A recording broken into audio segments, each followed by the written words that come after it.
Good afternoon. During the declared emergency in the City of Toronto, Committee of Adjustment virtual public hearings are being conducted by electronic means through WebEx, an online digital platform, and streamed on the Toronto City Planning YouTube channel. These measures are necessary to comply with physical distancing requirements and a provincial order that limits attendance at public gatherings. This will be a virtual public hearing, and participants who have registered in advance will be able to make their presentations to the committee using WebEx, an online event that is being moderated by city staff. Anyone wishing to view the hearing may do so by watching on YouTube. Participants who have registered in advance will be connecting either by their computer, a phone or tablet app, or by telephone. All participants will automatically be muted on entry. When your item is called, each participant will be unmuted by the moderator, one person at a time. Only the committee members will be participating by video. Any registered participants will be participating by audio only. We ask that you also mute your devices until you are called on to speak.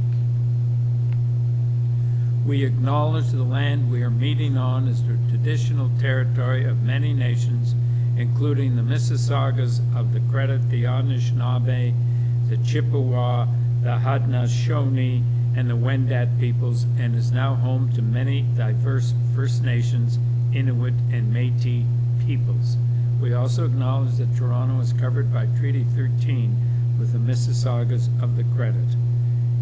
In accordance with sections 45 and 53 of the Planning Act, this meeting of the Committee of Adjustments for the City of Toronto is called to order. The Committee of Adjustments considers applications for variances from the provisions of the zoning bylaw that applies to property, permission to extend or alter lawful non-conforming uses, and consent to sever property to create new lots. Anyone in attendance today who wants to receive a copy of the decision of the committee on an application must submit a written request for a decision by email. Please ensure you include your name, address, and email address, because Committee of Adjustment and the TLAB will be sending notifications and appeal updates by email. If you do not agree with our decision, it may be appealed to the Toronto Local Appeal Body, TLAB, or in some limited circumstances to the Ontario Land Tribunal. Appeal instructions are set out at the bottom of the decision of the committee. Today, I will call each item in the order listed on the agenda. Where an application is uncontested, the agent or applicant will proceed with their presentation if required. The committee may ask questions and/or take the matter into committee for a decision. Each speaker, including the applicant agent, will be given a maximum of 5 minutes to address the committee. I will comment when you are reaching the 5 minutes. When addressing the committee, please state your name and address and confine your remarks to the matters outlined in the application. The applicant or agent will present the application to the committee first. Please note, the committee may not entertain revisions to proposals at the hearing today. If the application is substantially revised, the committee may decide to defer it to ensure the revised application is accurate and all those entitled to notice of the application are informed of the changes. Then individuals in support of or opposed to the application will be invited to speak. Committee members may ask questions of each speaker after they have finished their presentation. When all other speakers are finished, the applicant agent has an opportunity to rebut issues raised by the speakers. This will mark the end of the discussion. The application will then be taken into committee for a decision. Are there any declarations of interest of panel or staff for the afternoon time slot? No. Are there any requests for deferral, Madam Deputy Secretary Treasurer? Through you, Mr. Chair, no. Thank you. Are there any files to be closed? No. Thank you. Let's go to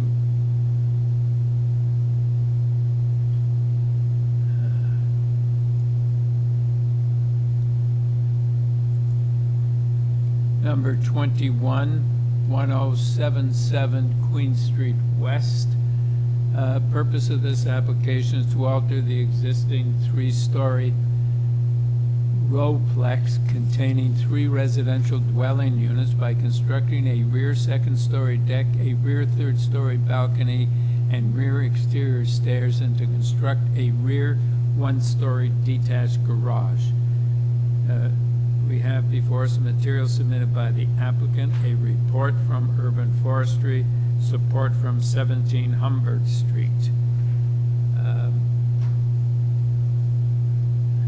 Yuxan Zhang? Yes. Yes, could we have your full name and your address for the record, please?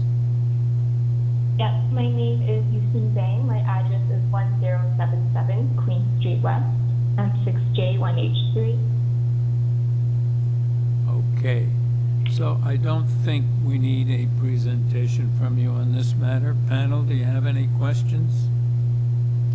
Okay, well, let's take it into committee. Before we go into committee, Ms. Zhang, do you have anything to say? Nope, I think it's all okay. Thank you. All right. Joanne? Thank you, Mr. Chair. Having reviewed the materials on file, I think that what is being proposed here is really a replacement of third-story balcony and the fire escape. The garage is being constructed on the existing slab.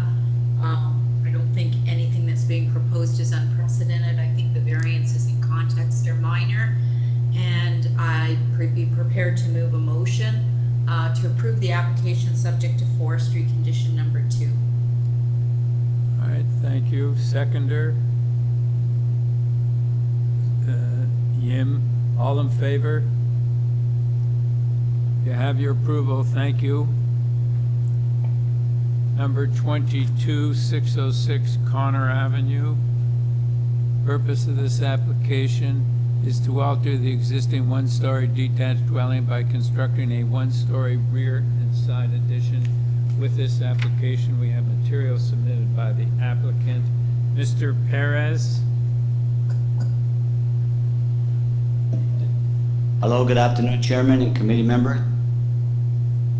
Yes, can we have your address?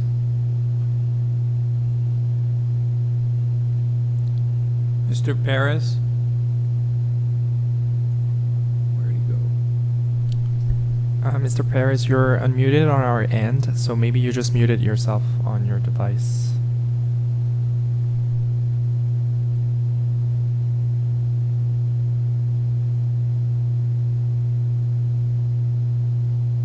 He was beautiful. Where'd he go?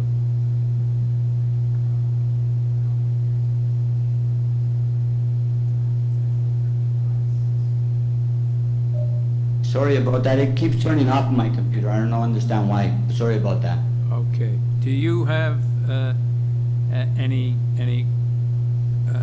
comments to make before we take it into committee? We don't need a presentation. It's very straightforward. Yes. No, I don't. Thank you very All much. right, thank you. Panel, any questions, or do we have comments or a motion? Yes, Yim? No, I don't have any comments, and I think that the comment is a very straightforward application, and I don't see any problem or negative impact on create. So I move for approval with no conditions. Okay, seconder? Yes, Joanne? All in favor? Have your approval, sir. Thank you. Number 23, 11 Old Forest Hill Road. And the purpose of this application is to construct a new 3-story detached dwelling, a rear ground floor deck, a rear basement walkout, and a 3rd-story rear balcony. With this application, we have material submitted by the applicant, email correspondence from transportation, a report from engineering, and 1 form letter in support from 7 Old Forest Hill Road. In addition, We have presentation material from the agent, correspondence and support from 21 Old Forest Hill Road, and 4 form letters in support signed by residents of Old Forest Hill Road, Dunvegan Road, and Hillholm Road, as well as correspondence in opposition from 13 and 9 Old Forest Hill Road. Mr. Wengel? Good afternoon, Mr. Chair. Richard Wengel, 102 Avenue Road. Yes. Thank you. Yeah. I'll be brief. Yes, good. I'll do my best. This is a proposal for a new 3-story dwelling. This property has previously been approved at the Committee of Adjustment in April 2019. It was a contemporary design, was never executed. Our clients ended up purchasing this lot in December 20th and then hired us to do a new traditional design with a traditional roof. As you noted, there are several letters of support from the rear neighbors and flanking neighbors on Old Forest Hill Road, as well as we have spoken with planning, and they have no issues with our proposal. Our proposal is very similar to the previously approved proposal in that we have similar side yards, slightly higher FSI, as well as a different style of roof and deployment of our density as well. In addition, our house is actually similar lengths of the physical length of the house above grade, but we do have a little bit of extra depth and length because of the basement that we are excavating. We're actually building some additional space underneath the terrace, but physically above grade, it's exactly as what was proposed in the previous application, with the exception of a bay window on the second floor that's part of the bathroom. If we just go to the next page, which is the site plan, and you'll see outlined is the house itself and its terrace. On the right-hand side, which is the east-hand side, our building at the very back, which is the hard line that says line of ground floor, that matches the existing application that was done previously, and our terrace is in the exact same line as the other. Our second floor is on the exact same line as the previously approved application. The difference is our third floor, we're hidden within the roof, and that's where we have the additional density that's been deployed. If we were to take out the third floor, our FSI would be at 0.72, where we're asking for 0.85. The previous application was approved at 0.78. So we're just essentially deploying density within the roof where it's not seen. The roof will be there regardless and does not have a height variance under the new bylaw. And it's a very similar proposal as to what's been done in the last number of years. We've done approximately over 20 with similar densities. Let's go to the next page, please. This is just a map that shows recent committee approvals in the area. In blue is our site at 85.31, and you'll see circled in red many applications that have been approved. And I said I've done approximately 30 in the last 4 years that have similar densities. So this is well within the realm of what's been approved, and which is part of the fabric of the neighborhood. If we go to the next page, it's the site, shows the dwelling lengths. And again, circled where we are in blue is the depth of our home and the length. And again, the difference in our proposal versus the other proposal is we are asking for a little bit more length, only because we're occupying a part under the terrace. And that's what's attributing it. But above grade, it's exactly the same physical length of dwelling. We go to the next page. This is just showing a contextual elevation of the house, and you'll be able to see the house sits comfortably in the similar style. Oh, there's another picture of it. That's okay. Just go back, please. There we go.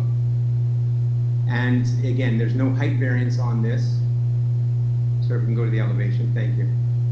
And you'll see the house on the right is the east side. The house on the left is the west side. The house on the east is actually a little bit higher than ours. And if we go to the next page, we have a little rendering that just puts the house into context to the street. It's a traditional design and done with a mansard style roof. I know there's some discussion from our neighbor's representative, and I will be happy to address those with some additional information after. Thank you.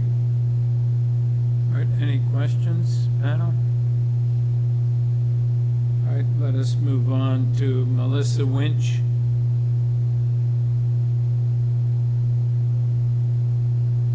Thank you. Good afternoon. I represent the owners of 9 Old Forest Hill Road and 13 Old Forest Hill Road. Given that I do represent both adjacent property owners, I may take up just a little bit more than 5 minutes, which I hope is okay, to make sure both of their concerns are appropriately raised for you today.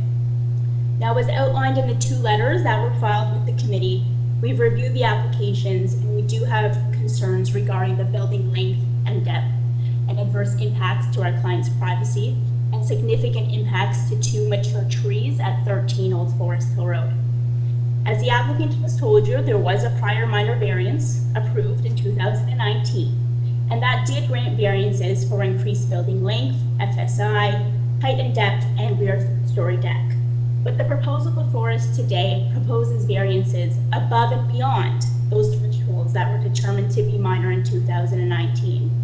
In particular, it seeks variances for FSI, building length and depth, rear and front yard setbacks, and building height greater than those approved in 2019. I would also focus on the fact that while we can appreciate that there was the prior approval, what we need to do today is look specifically at what is before us. And in our view, the proposal as it currently exists does not satisfy the tests under the Planning Act.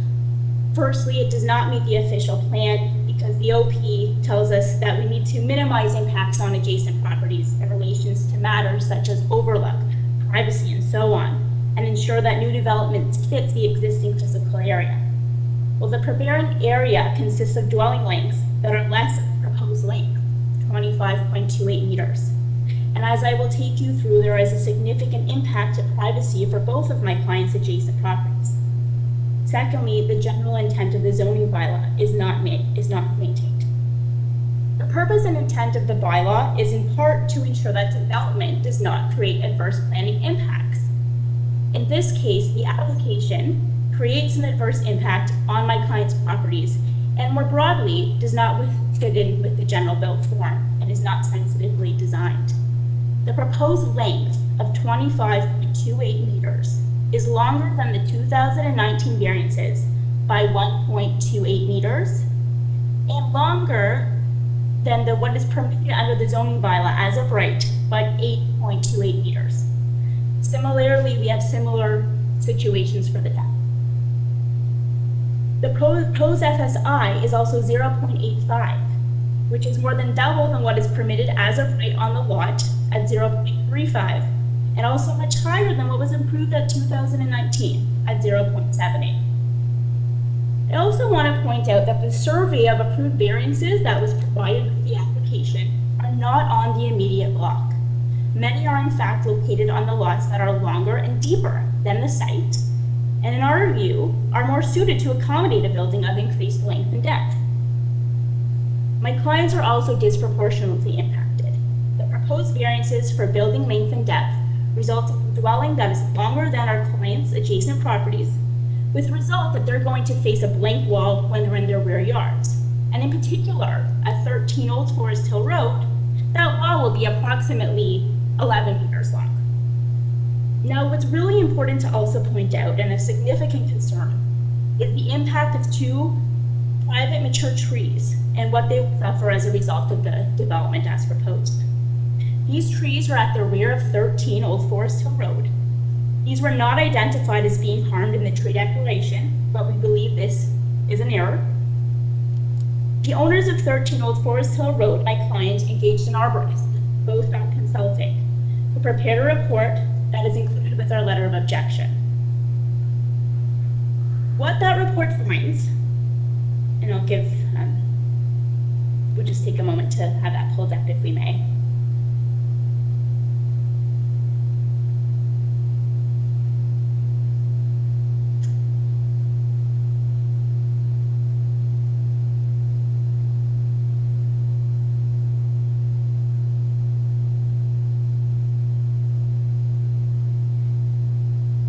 It's the other letter for 13 Old Forest Hill Road, the first opposition letter. And if you scroll down, yes, thank you. So what this report finds is that the mature trees are located in proximity to the proposed covered rear deck in the application, and that construction of the proposal as it exists today will cause significant root injury. This has not been considered or addressed in the application to date, and no design measures have been sufficiently proposed to mitigate any such impacts. Thirdly, this application is not desirable or appropriate for the site because, in addition to what I've already told you, the application proposed a rear deck that projects well beyond our clients' homes. There's windows on the sides and rear elevations that will overlook into our client's property, and this combined with the increased building length and depth will negatively impact clients' lights, view, and privacy. And in my view, there's been no demonstration of mitigation measures in the application other than a privacy screen proposed adjacent to 9 Old Forest Hill Road, which in my view is not sufficient to mitigate all of these impacts, and there's been no mitigation proposed for 13. The application is not minor. As this committee is more than well aware, when considering if an application is minor, adverse impacts on neighboring properties have to be considered. For the reasons I've noted, the application will cause unacceptable impacts on our clients' properties and simply do not meet the test under the Planning Act. But in conclusion, I do want to note that both of my clients, we want to maintain a good neighborly relationship. We want to work with the applicant to reach a resolution. Prior to this meeting, we did engage in preliminary discussions with the applicant. We do appreciate that this area has large homes, and we believe that this can be resolved. But as the applicant told us today, or the applicant's architect, they did say that this is virtually identical to what was approved in 2019. And we beg to differ, and with respect, on this issue alone, we believe we need to have additional discussions with the architect and the applicant. We have had preliminary discussions, we simply haven't had enough time. And so my suggestion and my request today would be that this matter be deferred so that we can have time to review and discuss, and with the hopes of coming back with a mutual resolution as swiftly as possible. In the alternative, if a deferral is not granted, for the reasons that have been noted, I would suggest and request that this application be refused as it does not meet the test as set out under the Planning Act. Subject to any questions, those are my submissions. All right, Mr. Wengel?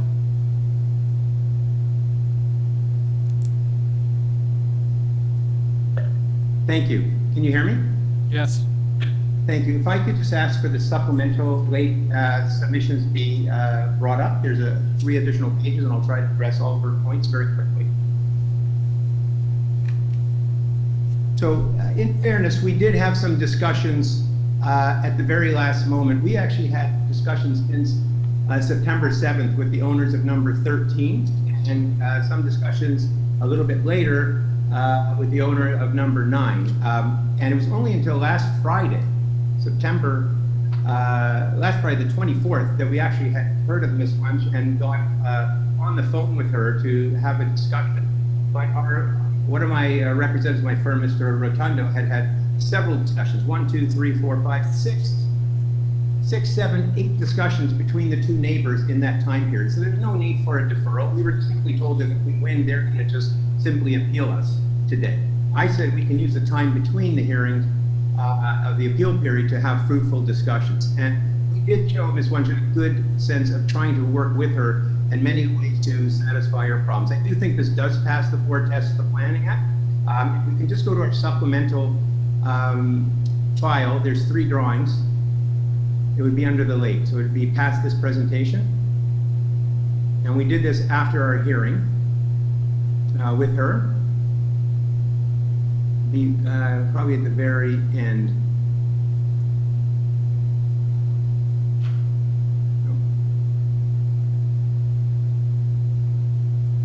We were told it would be in here. So just to start off, we did talk about trees, and we did have our arborist visit the site, and we did tell Ms. Wunsch that we would be revising our foundations to cantilever our structure in order to protect the trees. So no trees will be harmed. We will absolutely respect the trees. The original application itself, she had mentioned that height is a variance. We don't have a height variance under the new bylaw. And we have a diagram that shows the comparison of the 2 physical forms of the house. And again, I'll describe it quickly unless we can pull that up. But our actual basement itself is pulled back into our terrace, where theirs is the same physical length as ours. This will be at the very end of the package if we can try. There we go. Thank you. Okay, so on the left is the outline of the basement. On the left side, it says the outline of the basement, the previously approved. You'll see ours is on the other side. The difference is beyond that blue diagonal line, we're occupying a little bit of extra space under the terrace. That's what's attributing to the additional length and depth of the house, but it's the same physical back line. If you look at the next page over, next on the right side, on the left is their ground floor, and you will see our ground floor. We are completely in line with theirs, but the addition is our ground floor is pulled back at the rear under a covered patio where they have the same extending terrace. You'll also see that their terrace is in the same line, but their steps down go right against the property line. And our steps are actually set 4 feet back. They actually incorporated a bridge along the right-hand side and a retaining wall down both sides of the property that would cut down every single tree on the property. That was approved. You'll see on the left-hand side, the previously approved scheme, there's a retaining wall. They basically dug up their entire backyard. We're working with the natural grade to maintain grades and therefore protect trees. Our terrace at the back will have a cantilevered structure. After we spoke with Ms. Wench, we said we can engineer it so that we will be able to preserve the tree protection zones on both sides of the properties and will not harm any trees. And we have offered as well to put our own landscaping on our side, as well as privacy screens on not only the property itself, but on the terraces as well. And you can see even from the way the stairs are designed on the right-hand side, from the previous scheme, they were going right down along the property line, overviewing the neighbors where ours doesn't. Now this second page shows the outline of the second floor. Essentially, we have identical second floors. The only difference is we have added a bay window on our second floor for a bathroom, but with this much, we told them we would put solid sides in and would only have a window to the back. On the right-hand side is the third floor, and this is where we're deploying the extra density inside our roof. They have a third floor with a massive balcony that they had to actually have.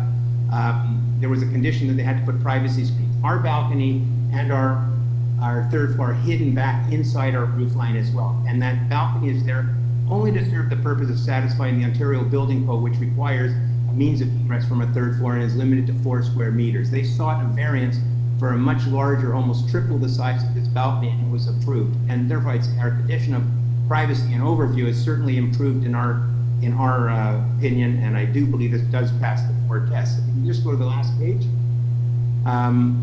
you'll see there we go. That's the rear, just to show that the house is similar in height.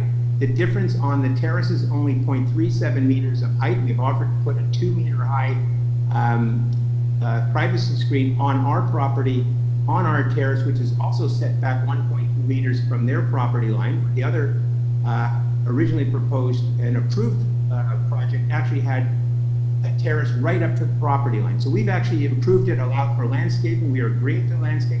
We're happy to have positive and fruitful discussions moving forward. There's no need to defer this. I don't think there's any need to appeal. We have 3 weeks in this period. Should the committee decide that this is reasonable and approvable, that we can have further discussions and work with both neighbors to create a positive project. And I'm happy to answer any questions that committee may have. So, Mr. Wengel, are you going to make changes that affect the variances? No, Mr. Chair, there's no need for the variance change. The only thing will be addition of several landscaping features, privacy screens, and redesign of our foundation wall to eliminate any chance of harming or injuring any trees on the neighbors' properties. Okay. Panel, do you have any further questions? Any comments, motion?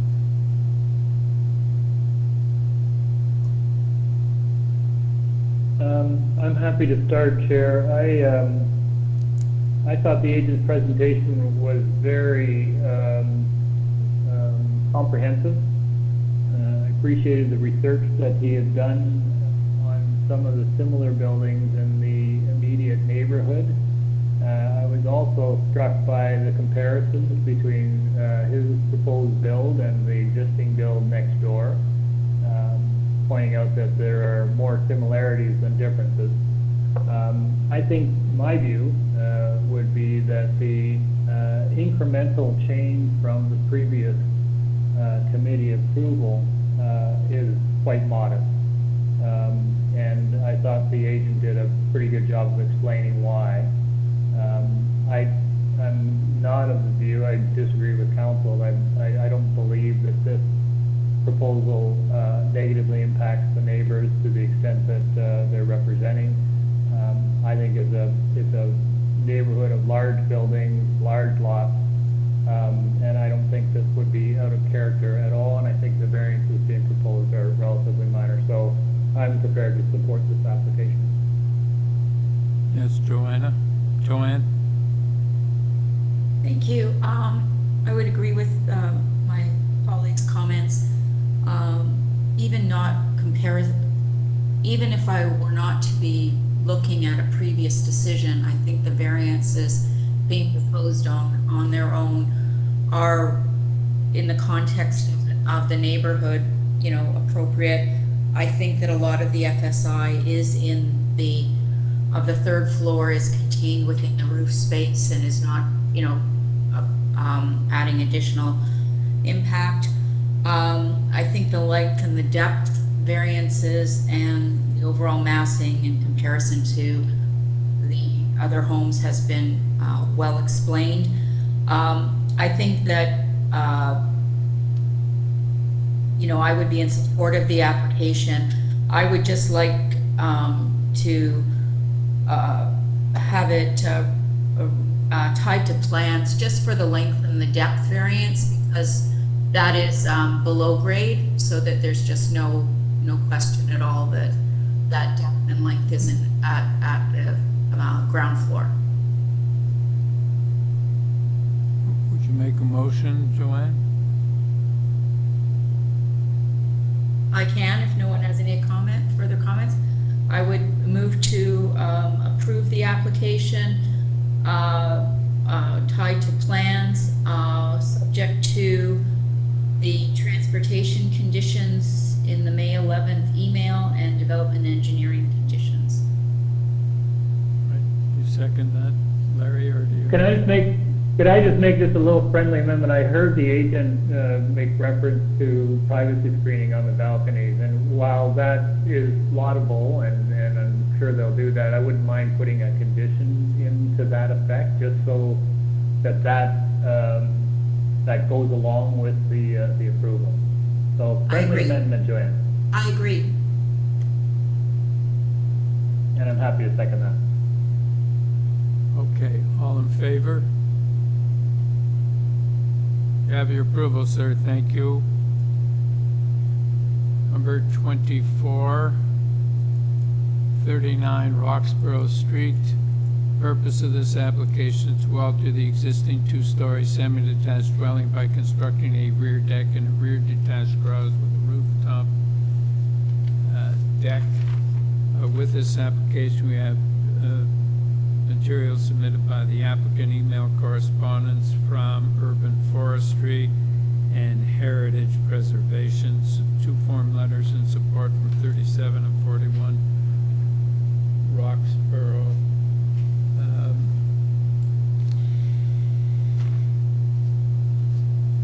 Mr. Lee? Yes, it's David Lee. Your address, sir? It's 113 Miranda Avenue, Toronto. Right. I don't believe we need a presentation. Do you have anything you want to say to the committee before we take it into committee? No, I think we have the letters from the various departments, including community planning, who had no concerns as well. Okay, thank you. Panel, any questions or comments, or do we have a motion? Yes, Yim?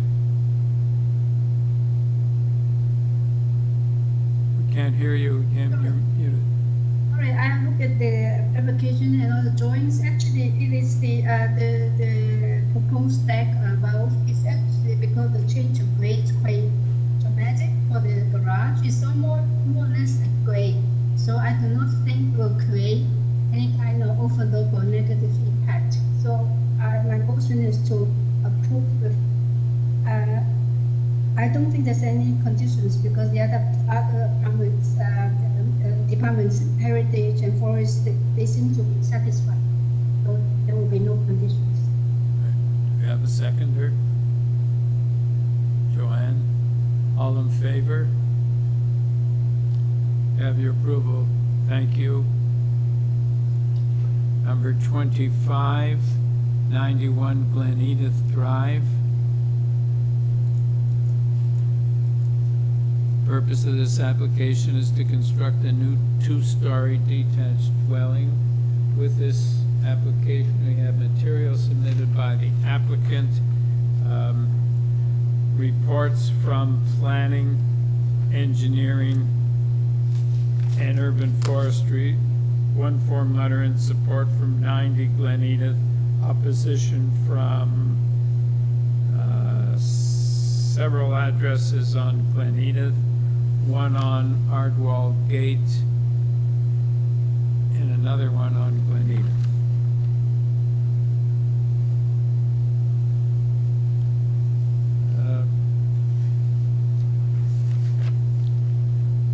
Mr. Helfand.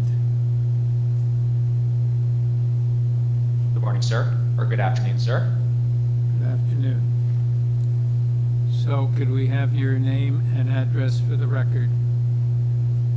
Absolutely, sir. I am representing an objecting neighbor. I'm wondering if perhaps the applicant's agent would typically want to speak first, and given that this is a virtual hearing, I anticipate he would have jumped up and asked for this, so out of courtesy to him. Just a minute. What's your name? My name's Matthew Helfand, and I'm representing the owner of 83 Glen Edith Drive. Oh. Well, we have you down as the agent. I thought you were the agent for the applicant. And so who's representing the applicant? Mr. Andres? I think it might Michael. Hello? Hello? Ian Andres? Yes. Good afternoon, Mr. Chairman, members of the committee. I am indeed representing the applicant and owner in this matter. It's Ian Andres from Goodman, 333 Bay Street. And thank you for the opportunity to speak, and thank you to Mr. Helfand for allowing me to go first. Okay, so there was... Go ahead, Sorry. Mr. Andres. We need your presentation. Yeah. Thank you. So there was a presentation package submitted by Mr. Wengel's office. If that could perhaps, yes, thank you, that's it. So if we could go to the second page, please, which shows the colored site plan, and I'll use this to quickly describe some of the variances. If we could just blow that up a little bit, there is a red dashed line on that site plan, which shows the permitted building footprint under the zoning bylaw of a house on this lot. And, should we go back? Yes, thank you. So the red dashed line, which shows the side yard setbacks, the required front yard setback, and rear setbacks, that's the permitted building footprint. As you can see here, almost the entire house is actually within that permitted building footprint. There's a minor protrusion at the front for a cutout, and the deck at the rear, which is largely unexcavated, extends beyond it at the back. The green line shows the area of the existing house. So you can see that on the side yard setbacks, they're compliant, and they're also an improvement from the existing condition to the west, and more than compliant when you're at the front of the house to the east. The building length variance is measured below grade, and therefore really only captures the portion of the below grade level that extends into the front yard setback. And building depth captures the area of the unexcavated deck at the rear. Aside from that, the house is largely compliant with the footprint. I will get into the TRCA setbacks in a moment. And there is an increase in permitted FSI to 0.78 that's being sought, as well as a height variance from 10 to 10.5. So, Mr. Chair, members of the committee, this property is designated neighborhoods. It's part of a mature and stable area. Glen Edith Drive is a dead-end street. The property backs onto the Roycroft Park Ravine. It's an affluent neighborhood, lots of large custom-designed homes. And it's a neighborhood where density increases are commonplace and frequently exceed the bylaw limit. In South Hill, just like in Forest Hill, all the zoning permits 0.35 as of right, that's effectively used as a trigger to ensure that there's an application process through this committee of adjustment to evaluate.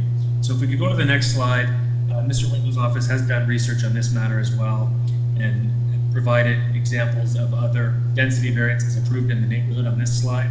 You can see right across the street, there's a similar approval at 0.73. And there are numerous other examples shown on the slide for approvals exceeding 0.8, 0.9, even 1.0 in the area. The following page shows height variances also approved in the area.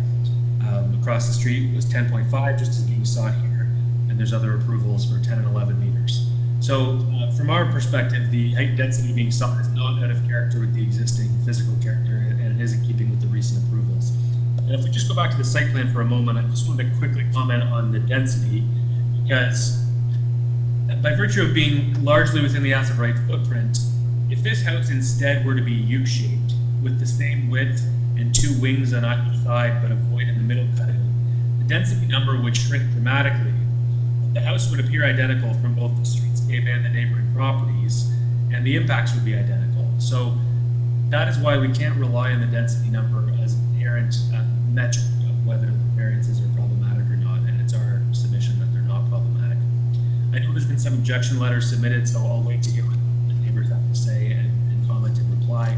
There is also a report before you from the TRCA. Our client is very mindful of the additional analysis required when you're within a regulated area. The architects have worked closely with the TRCA staff for over a year to address these issues. There's a geotechnical slope stability study submitted, which was reviewed and accepted by TRCA, that confirmed the location of the stable top of slope line. And although the variance is seeking a 5.1 meter setback, whereas 10 would normally be required from the stable top of slope line, that's actually only for the proposed rear deck stairs.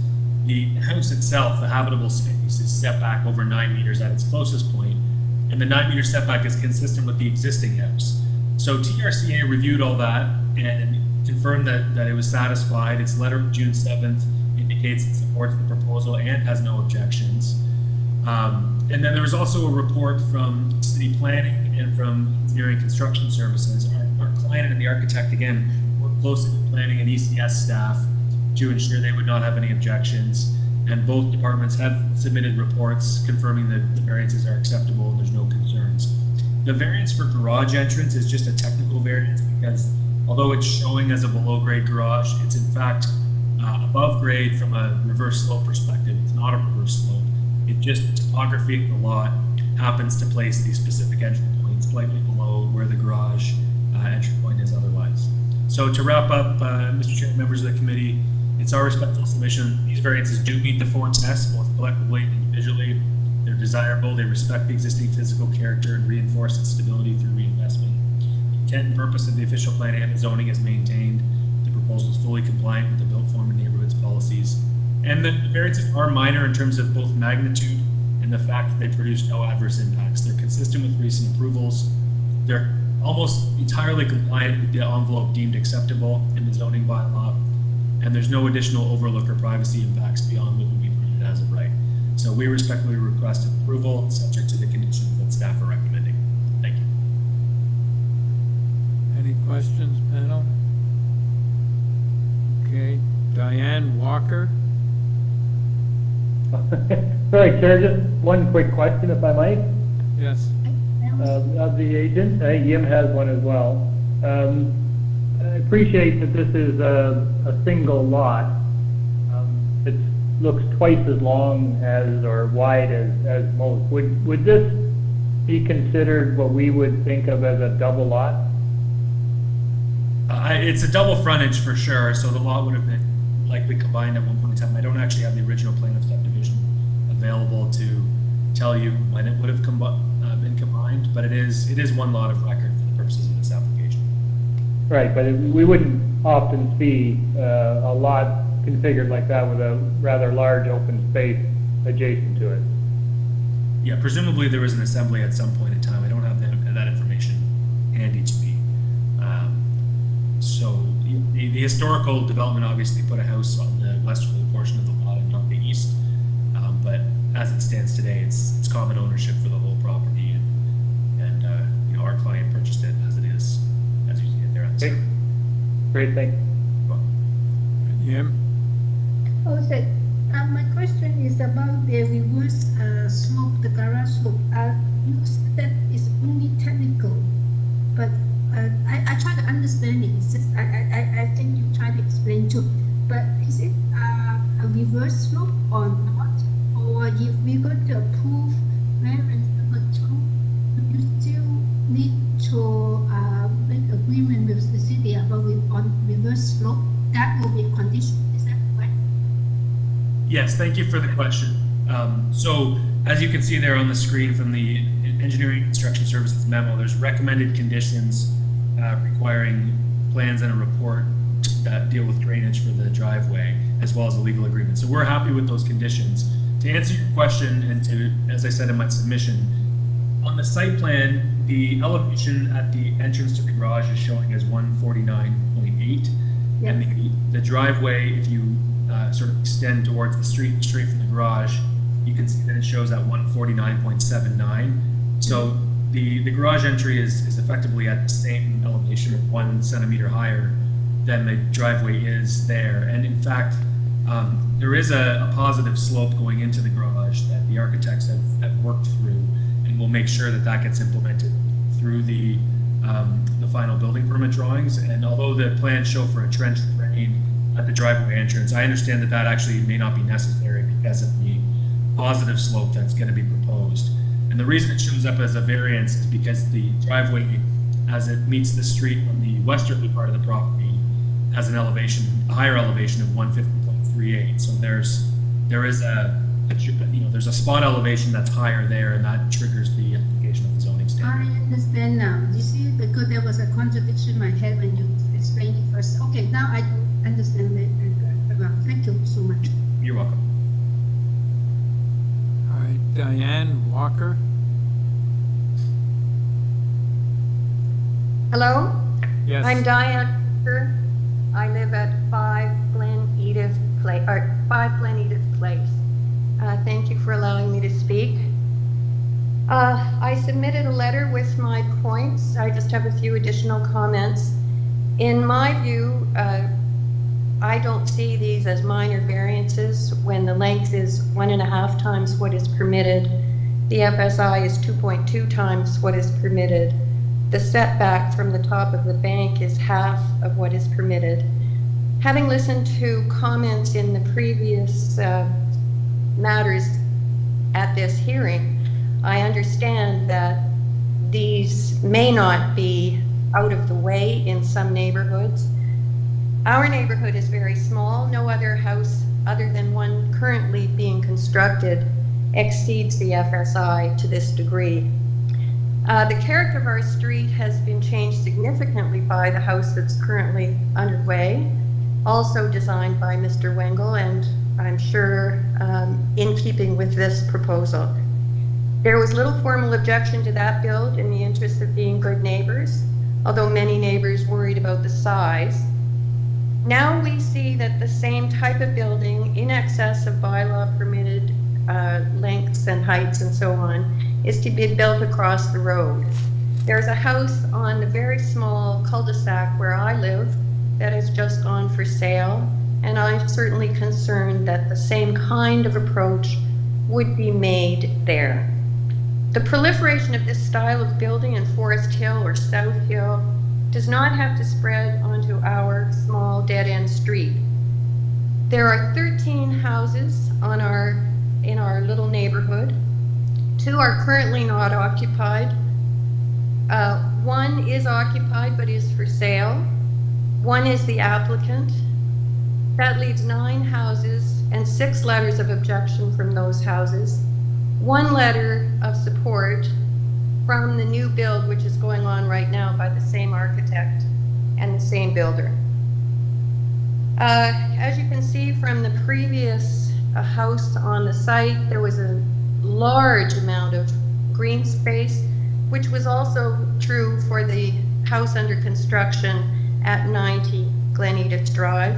All of that green space is being eliminated, which certainly doesn't help the neighborhood enjoyment. Seems unnecessary in the circumstances. I know that the lawyer for the applicant said that the house could be refigured and be even bigger and not alter the physical character, but I mean, I don't think that's a very good point.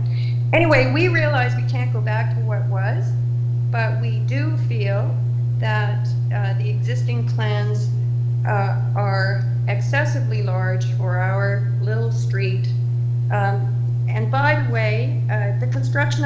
underground portion of this house, which includes 6 parking spaces underground.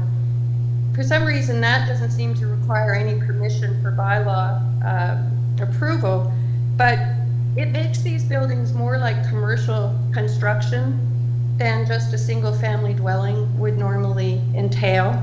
So they're digging down, in this case, for 6 cars underground, and in the other, at 90 Glen Edith Drive, for 8 cars underground. That creates a huge building complexity and certainly disruption for the neighborhood for a very long time. I would like the applicant and the architect to go back to the drawing board and come up with a house that doesn't cover every inch of green space on the streetscape and more in keeping with the neighborhood. Thank you. Thank you. Mr. Smiley, do you represent Ms. Rubinoff? Yes, Mr. Chairman, my mic's working? Yes. Yes, if you don't mind, I'll proceed. Thank you, Mr. Chair, members of the Well, committee. I just wanted to ask you, you're speaking on behalf of Ms. Rubinoff. She's not going to be speaking, is that correct? That is correct. We're trying to Okay. streamline this for you. All right, thank you. May we have your address, please?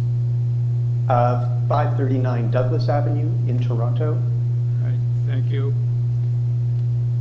Thank you, Mr. Chair, members of the committee. I'm speaking in opposition this afternoon on behalf of Ms. Penny Rubinoff. She's the owner of the adjoining property to the west at 93 Glen Edith. To be clear, we're speaking in opposition.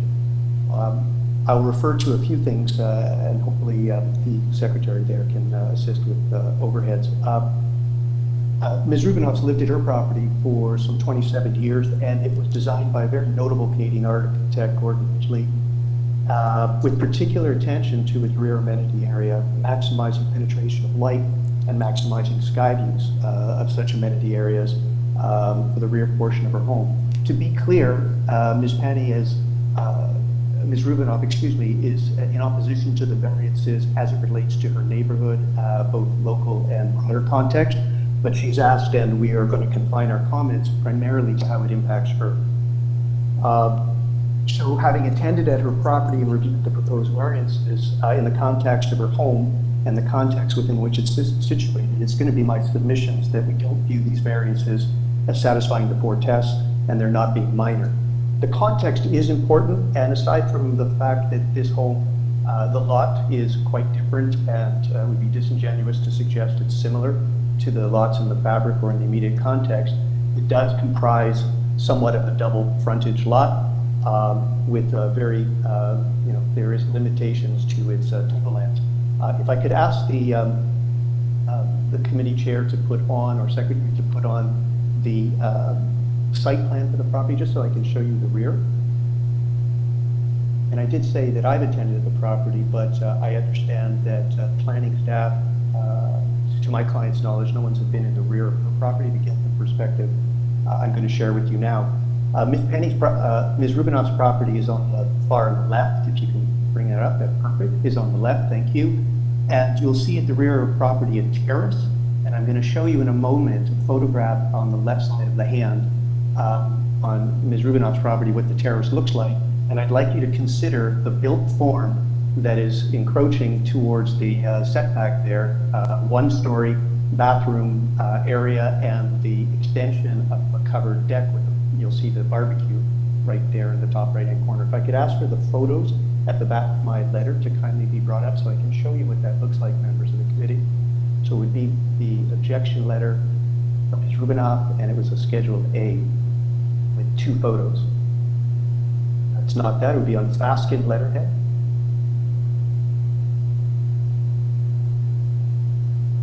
It's not that one, that's here in Burles.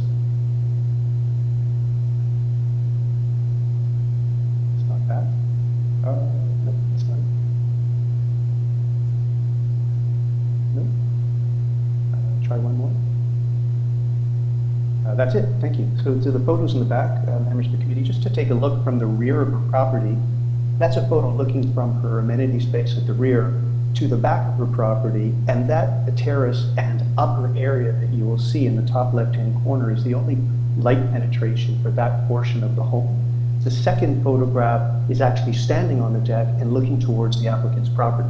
In the glorious time of the year, you do see some very modest screening there, but that's the sky view privacy area that we're concerned of here, that the building length will give rise to a built form much at the same level right in front of what she's looking at from her kitchen and terrace area.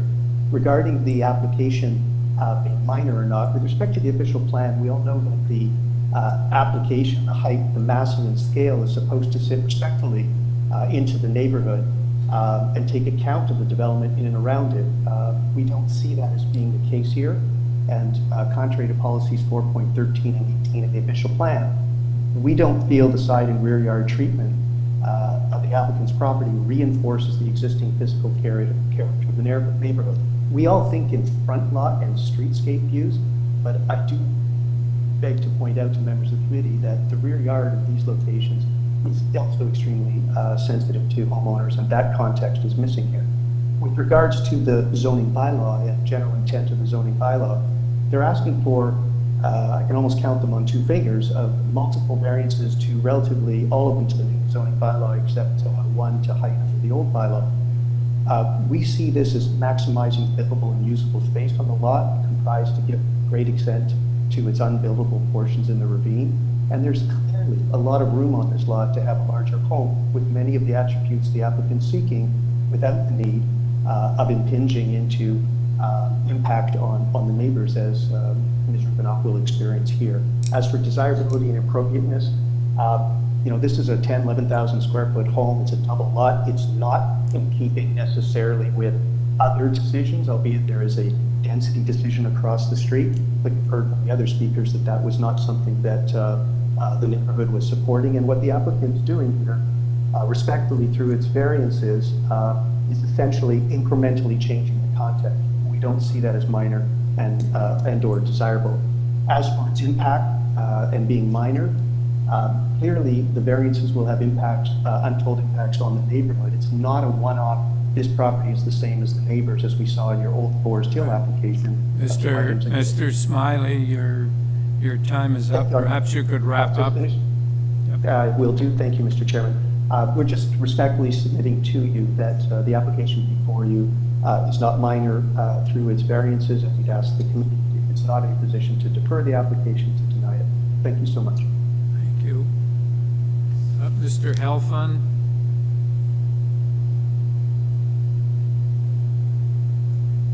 Thank you very much, Mr. Chair. My name is Matthew Helfand, and I'm here on behalf of the owner of 83 Glen Edith Drive, which is the property immediately to the east.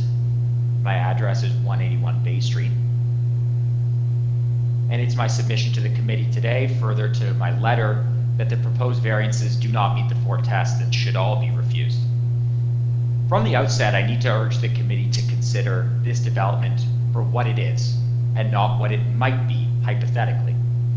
I would urge the committee to give no weight to this exercise of comparing a hypothetical footprint of a one-story home, i.e. that red outline, a one-story home, where a two-story home is proposed. I'd urge the committee to give no weight to this U-shaped proposal that is not before the committee and frankly is completely unrealistic from an architectural perspective. The reality is that the proposed variances do not meet the intent and purpose of the official plan, the zoning bylaw, are not minor, and are not desirable. The proposed development is not compatible or consistent with the physical character of the established residential neighborhood, as the committee heard from my friend Mr. Smiley, to which I completely agree. But in addition, this application gives rise to very unique policy considerations, because as the committee pointed out, and as shown on the map on my letter at page 2, the site is a double lot, and it varies significantly from the local lotting pattern in terms of frontage and overall area. Everyone agrees with that. The OP includes specific policies in respect to development in neighborhoods on properties that vary from the local pattern in terms of lot size. Policy 4.1.5.9 provides that development on such lots, which vary significantly in size, must have heights, massing, and scale that are respectful of those permitted by zoning for nearby residential properties. and must provide adequate privacy, sunlight, and sky views for occupants of existing buildings by ensuring adequate separation distances. The proposal simply has no regard for this unique policy direction. The proposal, in fact, provides inadequate separation distances and has no respect for the massing and scale of the surrounding houses. As a result, we have a proposal that would significantly disrupt the streetscape, as well as the existing condition of privacy, sunlight, and sky views from our client's rear yard amenity space, and also, as you heard, from the neighbor on the other side. The density variance is largely unprecedented in the neighborhood, and this is evident by the lack of precedents that are put forward by the applicant's materials. That is not very many precedents, and certainly none within the immediate context.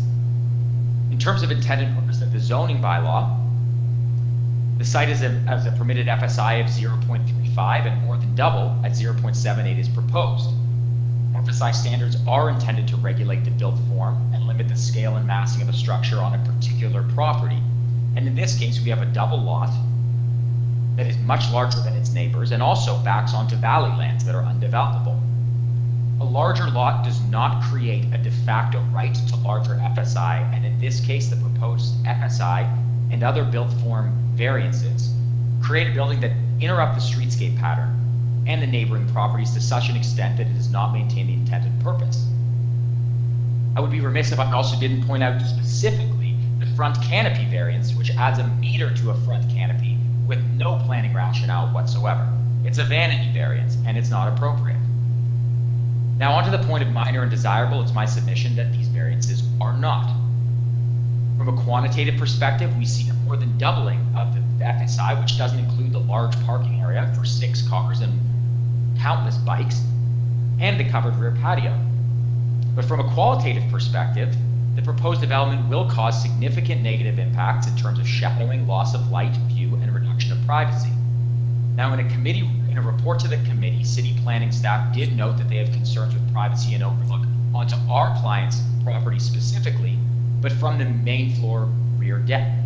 We agree with the concerns of planning staff, but we do disagree that these concerns can be effectively mitigated through a privacy screen just on the main floor deck, because this ignores the significant overlook and privacy concerns from the large east window from the first floor gym, from the 2 east windows from the primary bedroom on the 2nd floor, and from the 4 square meter balcony on the primary bedroom at the east, which directly overlooks my client's rear yard amenity space. Considering as well that my client's house is immediately to the east, there's a significant risk of undue shadow impacts on the property during the afternoon hours specifically. So for these reasons and the reasons in my letter, and as well for the reasons put forth by the other neighbors and my friend, I respectfully submit that this application be refused in its entirety. Thank you. Yeah, Mr. Helfand, I'm looking at looks like a site plan, which I think shows the proposed house built off to one side, not in the center of the lot or anything. Is that correct? That the existing house is off to one side, that's right. Oh, and where is the new house going to be built then? Well, the new house will be the entire white space, so it's doubling or more than doubling the entire. I see. Okay, thank you. Any further questions? Mr. Andres?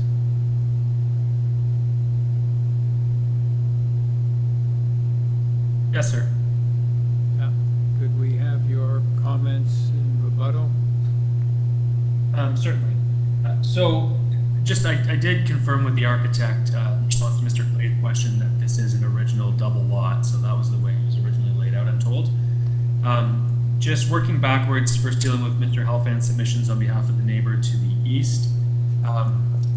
While I accept that the committee is not here today to evaluate a hypothetical proposal, we can't lose sight of the fact that the zoning bylaw has a permitted building envelope in it.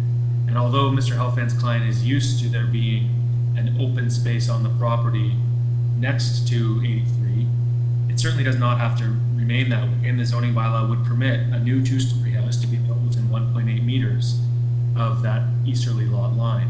And in fact, the proposed house, although it comes close to 1.8 meters at the back, is a more generous side yard setback as you approach the front of the house because of the way it's oriented parallel to the road.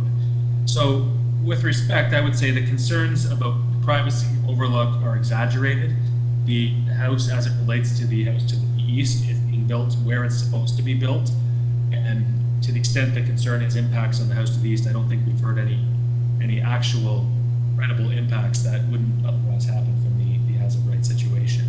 And the suggestion that the canopy variance at the front is somehow egregious, I think is exaggerated as well, because if you look at the actual canopy being proposed to encroach further than it's allowed, it's a very narrow canopy extending out from the front door bay, and it overhangs the driveway slightly, but it is just a very small portion. It's, you can see it outlined very faintly there. That's the extent of the canopy we're talking about. It's really just that small rectangular area. With respect to the concerns raised by Mr. Smiley on behalf of Ms. Rubinoff on the other side, the west side, I would also point out the length of the proposed dwelling, again, is compliant with the as-of-right building envelope vis-a-vis 93 Glen Edith. And so the back corner of the house that's proposed, as it relates to Ms. Rubinoff's property, is in the location that the zoning permits it to be in. So again, if there's any suggestion that there's shadowing or overlook impacts, those are deemed acceptable by the zoning bylaw building envelope. And just on the question of variances being a certain percentage over what's permitted or measured numerically, there's a good reason that minor variances aren't evaluated strictly based on numerical metrics, because you do have to look at the actual effect of them and the actual impacts. And one good example of that here, if we look at the building length variance, which is shown on this site plan, it's circled in red. You can see it right there. So it's circled in red, and it shows where it's measured from. And again, because of the orientation of the lot, it starts at the front from where the underground garage and below-grade area would be. So none of that is perceptible from the streetscape. And at the rear, it extends beyond not only the back wall of the house and not only the rear deck, but to a perpendicular line measured from the far corner of the house on the west side of the property. So it's a bit of an artificial measure, and that's what the zoning regulates, so I'm not quarreling with that. But because it happens to be measured along the perpendicular lot line, you have a number that on paper says one thing relative to what's permitted, so 25 meters, whereas 17 is permitted. But if you actually look at the length of the house above grade from front wall to back wall, it's 17 meters, which is what is permitted. So these are the kinds of things that need to be looked at in more detail. It's not sufficient to say we're 60% over the bylaw standard or whatever the number might be that Ms. Walker mentioned. And the last thing I would say is all of these variances, the numerical extent of them, as well as potential impacts on neighboring properties, were thoroughly canvassed with a city planning staff, and planning concluded that all of this is appropriate in the context of the neighborhood and confirmed it has no objections to this proposal. So again, I would reiterate that we believe this does meet the 4 tests and should be approved. Subject to any questions you have, that's my reply. Thank you. Panel, any questions, comments?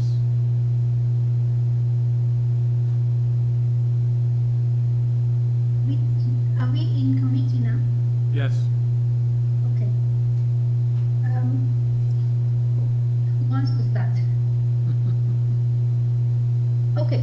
I would like to start. Just a couple of things that I think stands out to me is that I think it is misleading to present a so-called as-right footprint, disregard all the variances that they're asking for. If they do not ask for FSI more than double, or this front yard setback or the height, then I would say, okay, that is a good indicator to say how big that house can be as footprint. But if you also ask for all these variances, I do not think that is a fair comparison, because if you reduce half of the FSI, the house will automatically smaller. That's one thing. The second thing, I do actually catch on what Ned said about being a double lot, and having such a big lot is also an advantage that you can plan quite a comfortable size home without having to double your FSI and you asking for extra height and all that.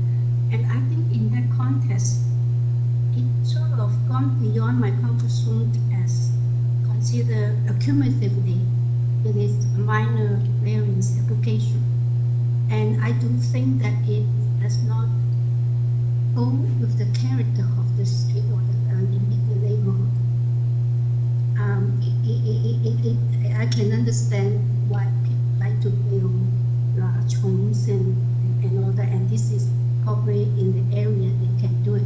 But given the specific context that is for such a large lot, and they still have to go double the FSI, is beyond my comfort zone to support it.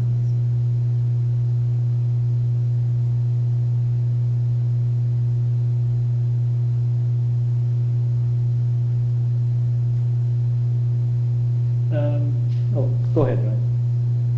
Go ahead, Larry.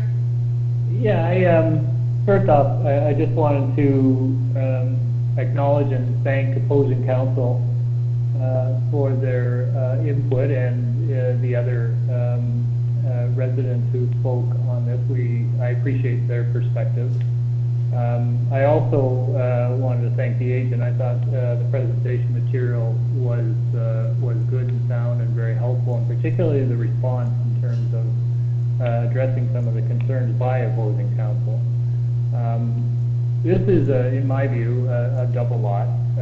It's not surprising that when a double lot is available that a proposal of this nature comes forward. I did look around this neighborhood, and while I appreciate that some might think this is a modest little neighborhood, the houses and the housing stock in here are large. They're large houses on large lots, so it doesn't surprise me to see an application of this nature on this kind of a lot, particularly one that abuts a ravine, a very desirable location indeed. I didn't think, frankly, overall, that the impact that this proposal would have on adjacent neighbors would be excessive, particularly when you compare to the type of construction we see in neighborhoods that have a more compact urban form. I didn't see particularly the length as explained by the agent. That was very helpful to understand exactly what the length and the above ground length would conform with as of right. The height doesn't seem, in my view, out of keeping with adjacent properties. It is, make no mistake, this is a very, very large home, and it is a very luxurious design. There's no doubt about that. But on balance, given the size of the lot and its location, its juxtaposition within the neighborhood, I thought the variances were in keeping with the type of development that already exists in that area. So in contrast to him, I will probably be able to support this application. Joanne, do you have comments? I would mirror the comments of Mr. Clay for the most part. I think this is an extremely large home. I think it's going to present certainly much different than what's there. But having said that, it's very rare that basically a double lot has sat undeveloped to the extent of what it's been permitted for the time that it has, and the green space that exists as a side yard to the existing house is just not something that in the city one can expect to sort of be maintained forever. I think that the built form is large. I think that it being on the ravine lot is making it look larger, but TRCA has, reviewed it and has no objection to the built form.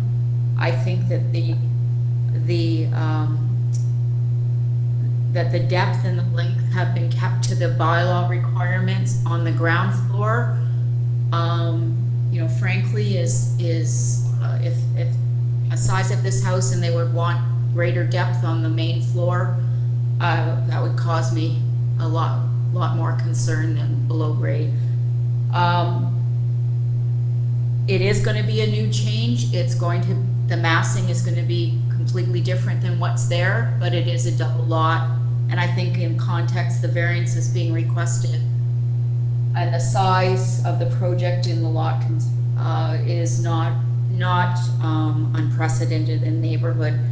And I could support the application, but I would want it, in addition to the conditions that a number of the agencies are requesting, I would want it tied to plans with respect to the depth and the length variances so that there's no question about the extent of the build form. Yeah. Well,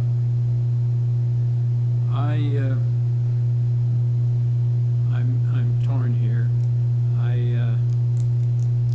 My wife and I sold a house many years ago, and we went back a few months ago to visit it, and they had added to it extensively. Despite that, someone had built and it was on a reasonable sized lot. Despite that, someone had built a house next door that overpowered it.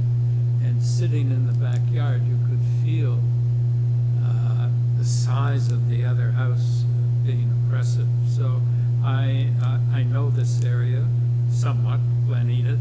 I know there are big houses. It's a luxurious area. I know Forest Hill very well, and there are big houses there. But when you compare them to the size of the houses that are being built today, they seem to be small. It is incredible to me that the houses in Forest Hill can be overpowered by the houses they're building today, and the same thing on Glen Edith. You think they're such big houses, but when you really look at them and compare them to the new houses, they're not as big as you think they are and can be overpowered. I agree with Ian that if you're building a house on a double lot, you don't need all these variations. So we don't have a motion yet, but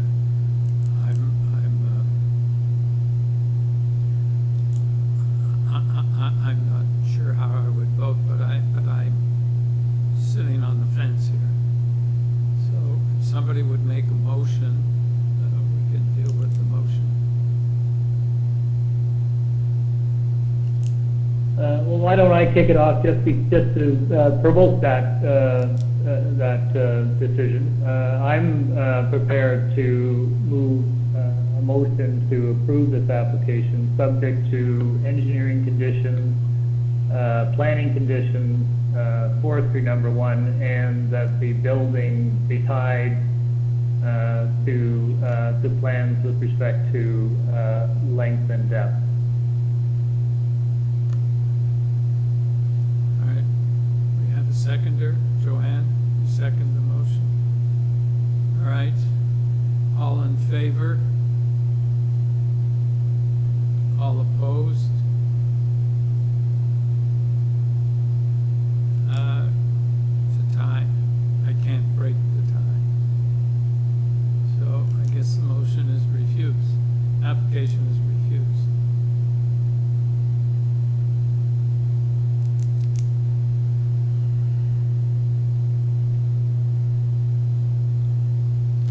Number 26.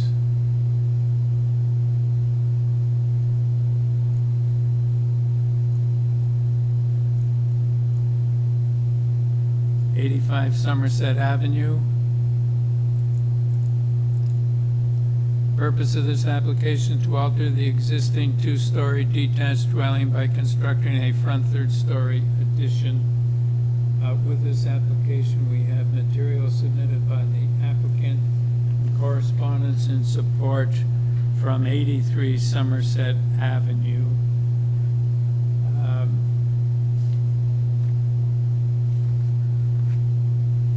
Ms. Apostolou? Yes. We have your name and your address, please. My name is Gloria Apostolou. Address is 32 Albany Avenue. Right, so I don't think we need a presentation from you. Do you have any questions before we take it into committee? No questions. I would like Or to add that anything you'd like to add, I should have said. just that we also have verbal support from the neighbor on the opposite side, just not in writing. Okay, thank you. Panel, do you have any questions? Comments? Do we have a motion?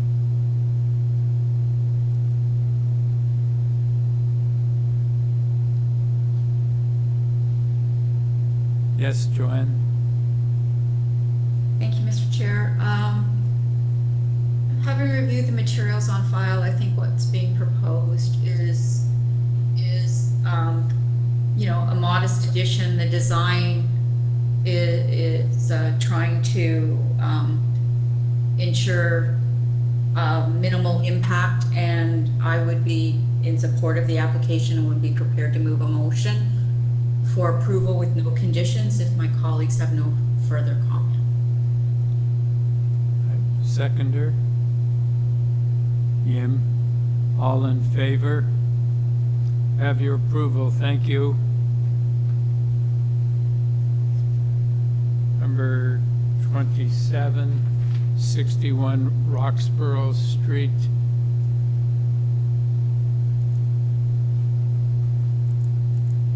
Purpose of this application is to construct a new three-story detached dwelling with an integral garage, a ground floor rear deck, and second and third story rear balconies. With this application, we have materials submitted by the applicant, email correspondence from Heritage Preservation, City Planning, Ravine and Natural Feature Protection, and a report from Conservation Authority. We have support from 59 Roxborough, interest and concern from 65 and 58 Roxborough, in opposition from the North Rosedale Residents Association, and 64, 58, and 50 Roxborough Drive. As well as, we have some more. Opposition as well from 62, 55, 51, 71, 65, and 70 Roxborough. And supplementary, we have a staff report from Heritage Preservation and correspondence in opposition from 60 Roxborough.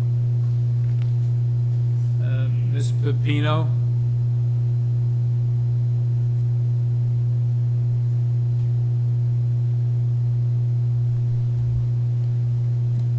Jane, you've been unmuted. If you can try to unmute yourself on your device.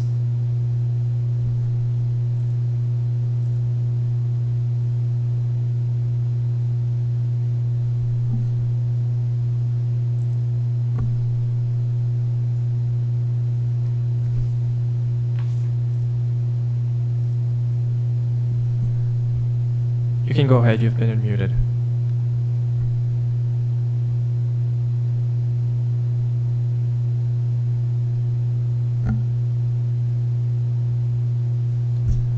I'll try to give you a quick call to the number that we have.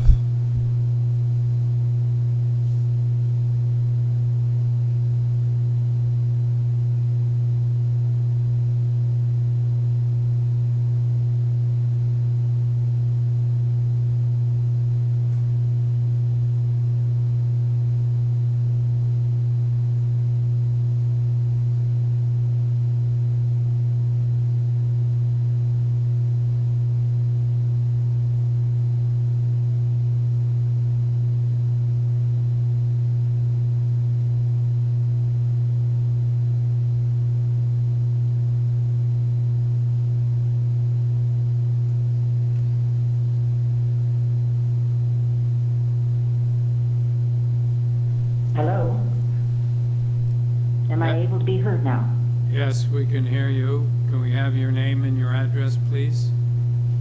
My name is Jane Pepino. I'm with the firm of Aird and Burles, Suite 1800, 181 Bay Street, Toronto. Fine. Can we have your presentation, please? Thank you. If I could ask that my submission of the 22nd of September be brought up, please.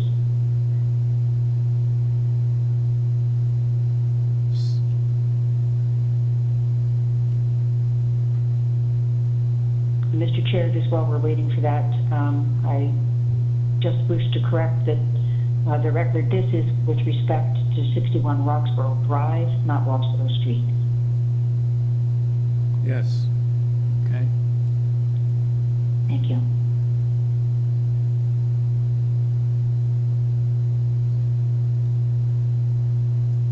Hi, if the applicant can inform once again when they submitted the presentation material. September 22nd.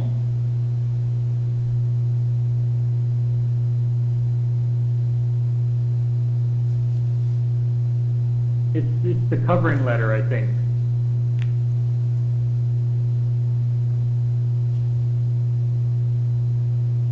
Yes, that's it. Thank you very much.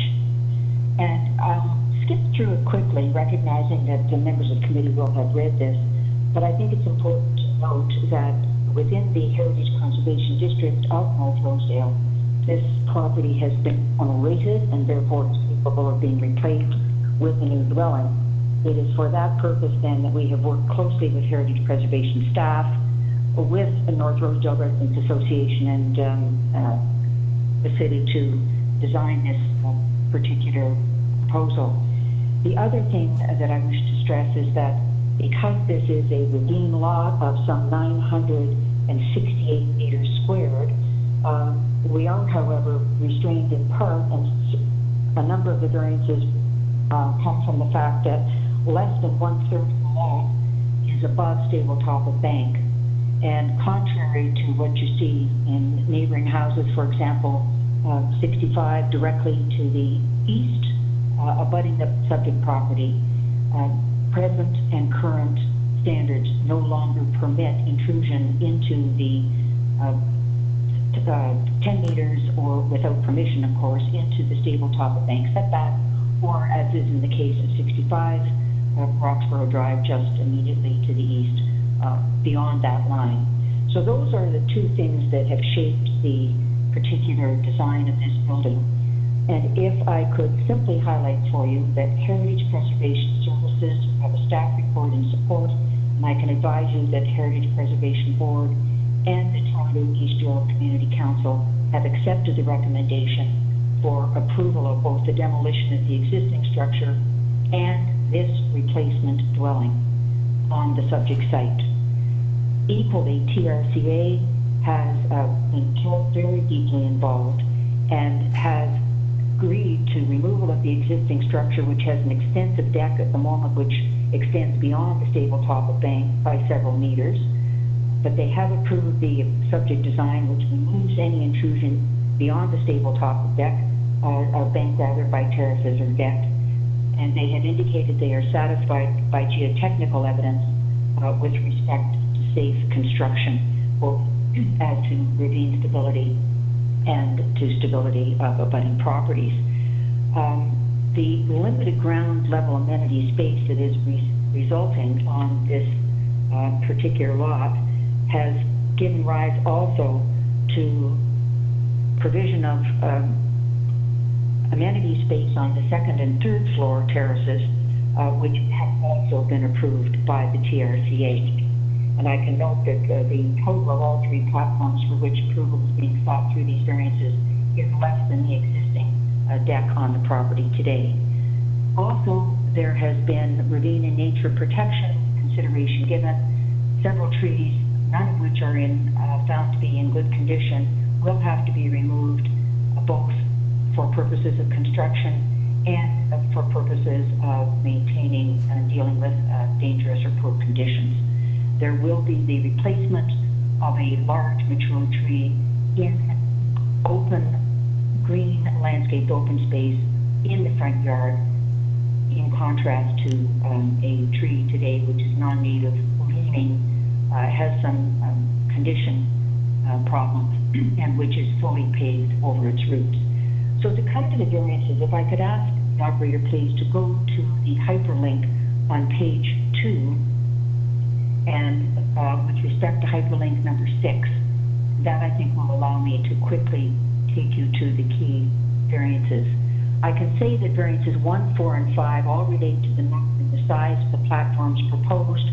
I have not heard any objection or read any objection to those platforms. Ms. Simply point Pepino. out the location. All right, Ms. Pepino, Yes, sir. your time is up. Perhaps you could wrap up?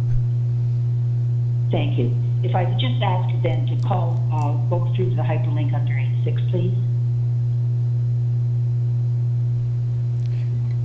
Through you, Mr. Chair, the hyperlink is not working. It's just simply text on the PDF. Okay, let me just highlight as follows. The front yard setback basically is to adopt the existing front yard setback. The proposed or permitted setback would in fact have all the buildings on an angle to the street. So that is, in my respectful submission, technical.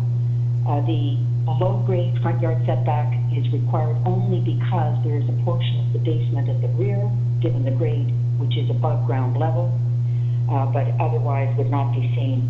I know particularly that there's no building length or depth variance required. I can say to you also that there's now only one basement piece that has been a sub-basement that has been removed from the plans, but that in no way affects any of the variances. And finally, you will see that the simple arithmetic result of the location of the stable top bank on this lot results in the density or FSI variance. Were the GFA calculated over the entire lot, it would be 0.47. In fact, it is only because of the stable top of bank setback that you see the variance set out. In my submission, the 4 tests have been reviewed in the remainder of my letters, and subject to any questions, those are my submissions. Thank you. All right, thank you. Panel, do you have any questions? Yes, Yim? Yes, my question is about the setback from the stable top bank. I just want to understand the process. If we were going to approve this variance, do you actually only have to resolve it by, in terms of technical sense, that you design a footing that will be able to build on intruding into this setback, or do you have to enter some kind of agreement that it be monitored in the future? The TRCA has, Mr. Chair, the TRCA has been of a geotechnical report prepared by grounded engineering with respect to slope stability and erosion risk. Yeah. They have agreed with that assessment and with the construction directions that have been set out in that report. So they have indicated that they have reviewed it. They have indicated that they are satisfied with the proposal for the method of construction and the slope stability measures recommended. So I see what you mean. Means that is the technical part is already been resolved, been observed and resolved. Right? I'm sorry, I had a term. I did not hear your complete question. I have a bad connection. Oh, I'm just trying to repeat what you just told me. Is that the technical part is already being observed, and also a solution has been found, building on top on the into this setback. Yes, that is correct. The TRCA has indicated its approval of that 4-meter setback based not only on impact on the ravine, but also their consideration of slope stability and construction proposed. Okay, thank you. Any further, Larry? Chair, if I could, Mrs. Pino, thanks very much for your presentation. You spent a lot of time on variance number 6, and I just want to be clear that I understand what you're proposing, and maybe you can help me clarify in my mind what it is. So the variance, the front yard setback is primarily to accommodate the the basement level, the parking level. Is that correct? That is one of the two front yard setback variances. There is one that is below grade for 0.4 of a meter, but that is entirely below grade. Then there is a second variance to allow effectively the existing front yard setback to be maintained. It is decreased in very small measure in some circumstances. I'm sorry that the hyperlink is not working for you because it has been demonstrated there. But it is decreased in one small area and actually increased in a couple of others. But effectively, it is the same as the existing house on the lot. Okay, that's helpful. The other thing, I know we're going to hear from folks who have concerns, but would that setback and the ensuing construction below grade, does that requires the removal of the tree that's currently in the front of the yard? Yes, it does. Okay, that's helpful. Thank you. Thank you. Mr. Reed?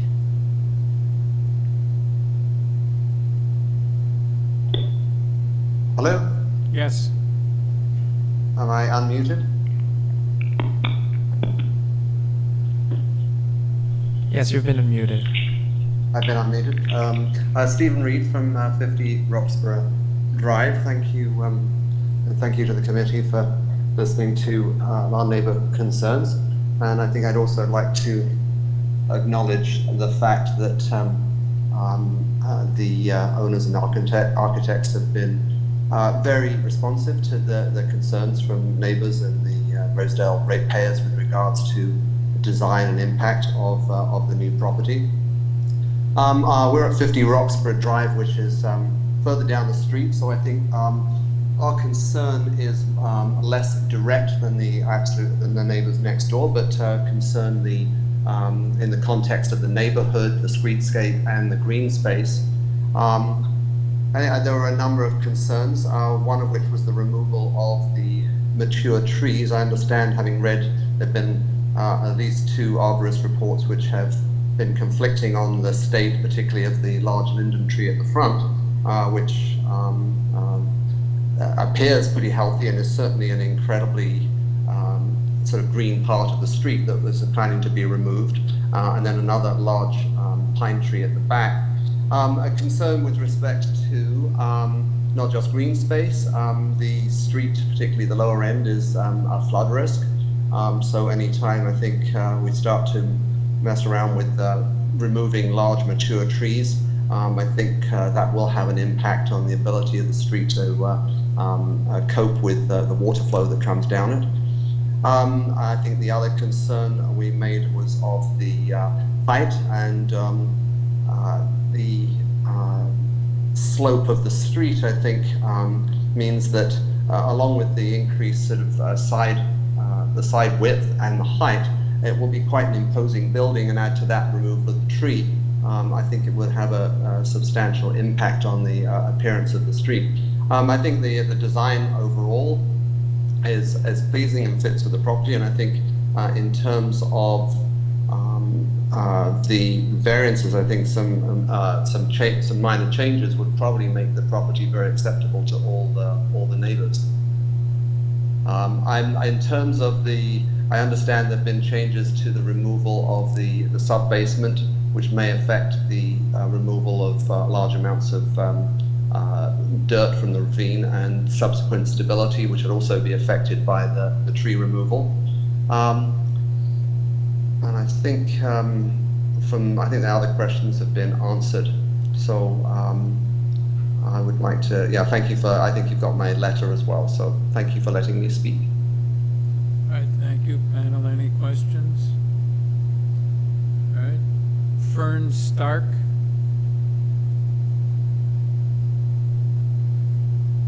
Roxborough Drive, which is immediately across the street from the subject property. Thank you, Chairman, for reading out all of the notices of objection. All of our neighbors in houses that are occupied all felt strongly about this and wrote in with one exception to show our concern about the significant change that 10 variances, the significant variances that are asked for on this will have on the streetscape. Steve did a very good job talking about the concerns about removal of trees. I would like to note that it has been noted in a report and also echoed by the lawyer today on behalf of 61 Roxborough Drive that the current tree has been paved over. That is incorrect.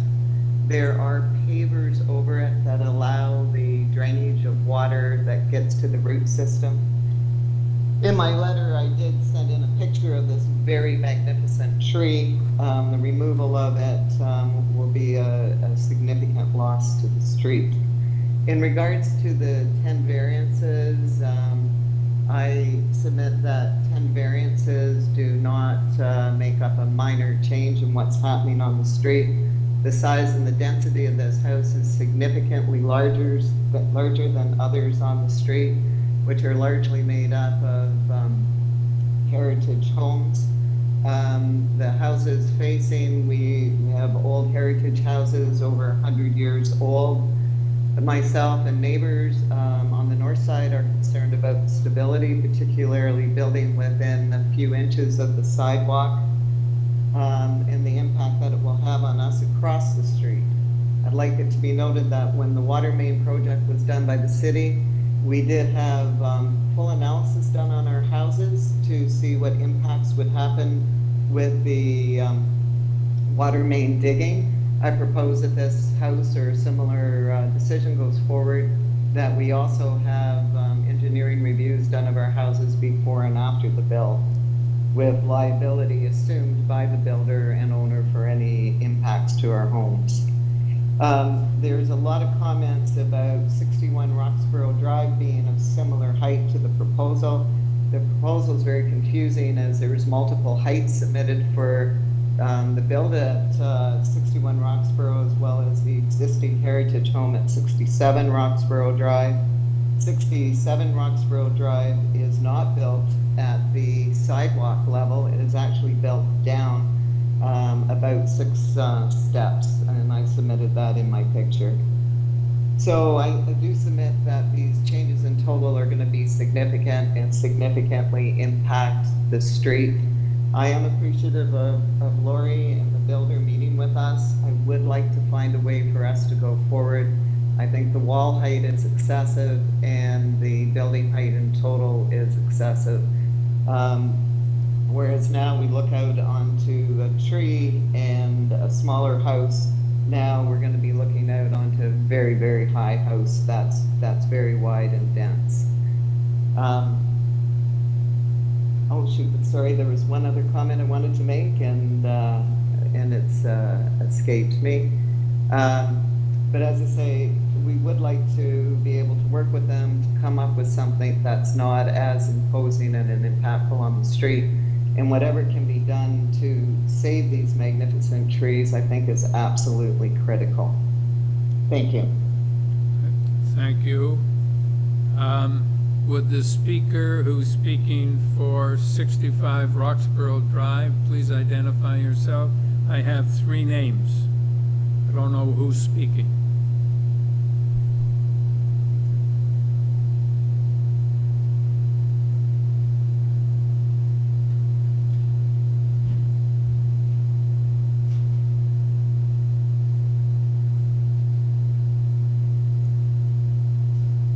Hello?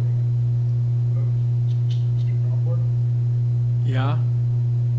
Okay, are you speaking? Who is this? This is Graham Fisher. You All want me right. to- So who would be speaking on behalf of 65?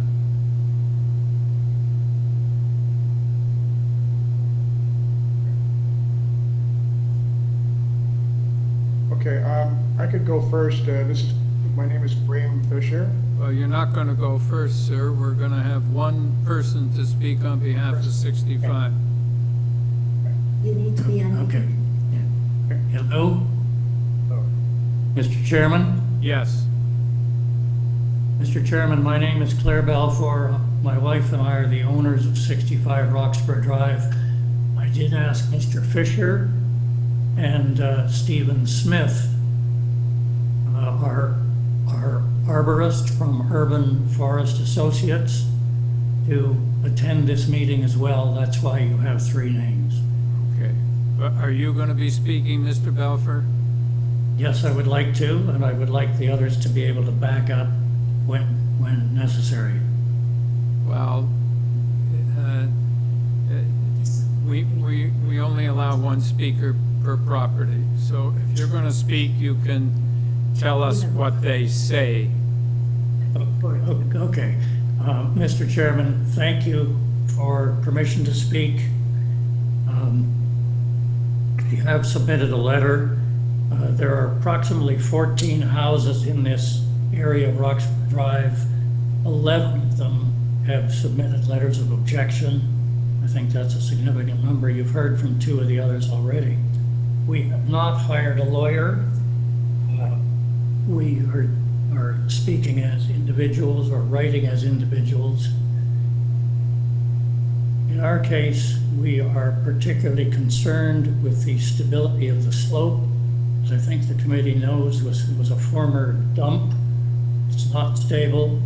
There has been no plan shown of how the foundation would be constructed, how the surrounding property would be shored up after there is excavation. And the new house, proposed new house, will be at least twice as large, and I submit twice as heavy as the existing one. All that is tending toward destabilization of that area of the ravine, not only for our house, but for neighboring houses. Mr. Balfour, that will all be dealt with by the building department and engineering department, not by us. We're only dealing with these variances. Thank you, Mr. Chairman. I would like to note, as some others have, that 10 variances make up quite a large number of changes to the permitted zoning.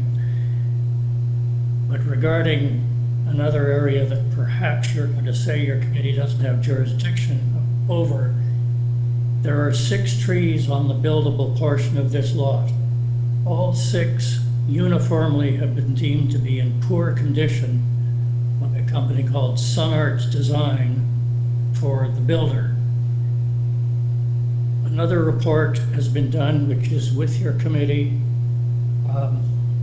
by Stephen Smith of Urban Forest Associates, which shows a variety of condition of those trees, and in particular that the very tall, 60 or 70 feet tall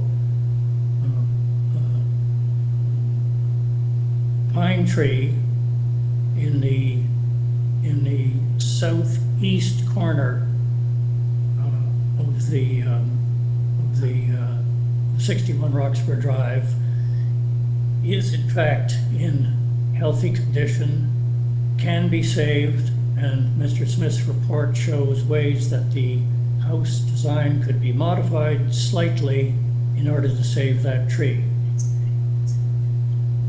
This concerns the variance of the rear deck.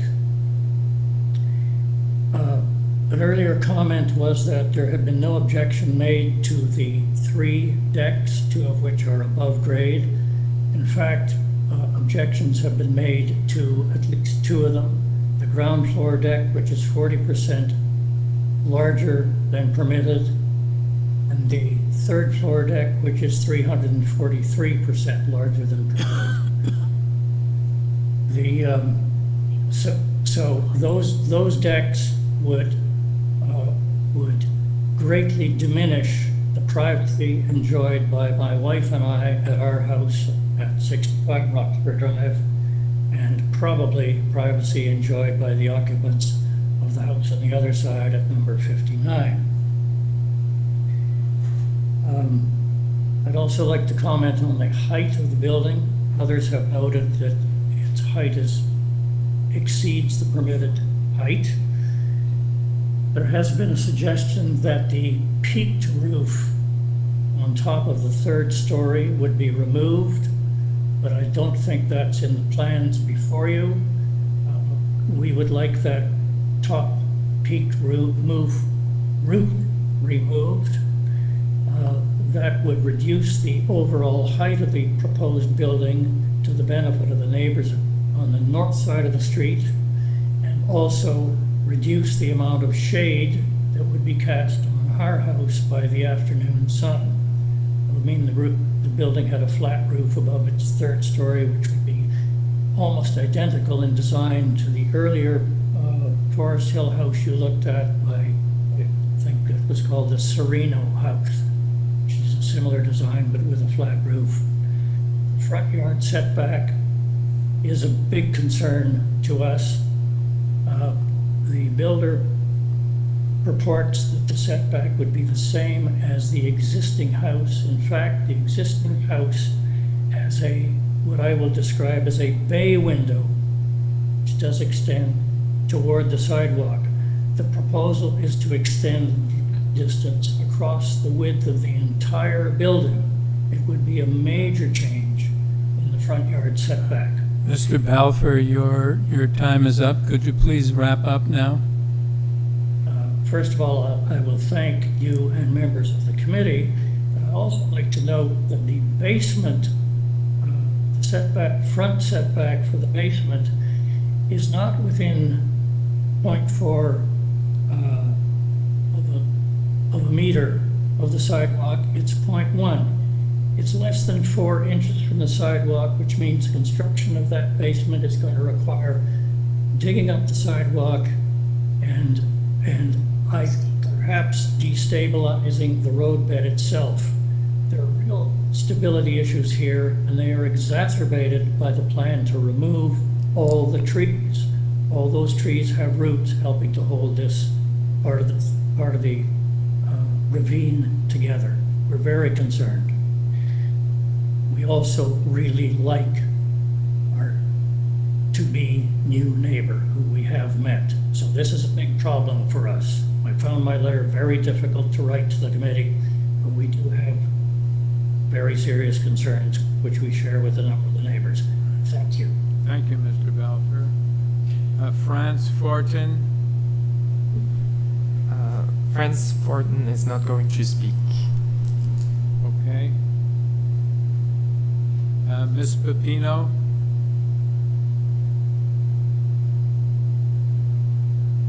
Pepino's already spoken.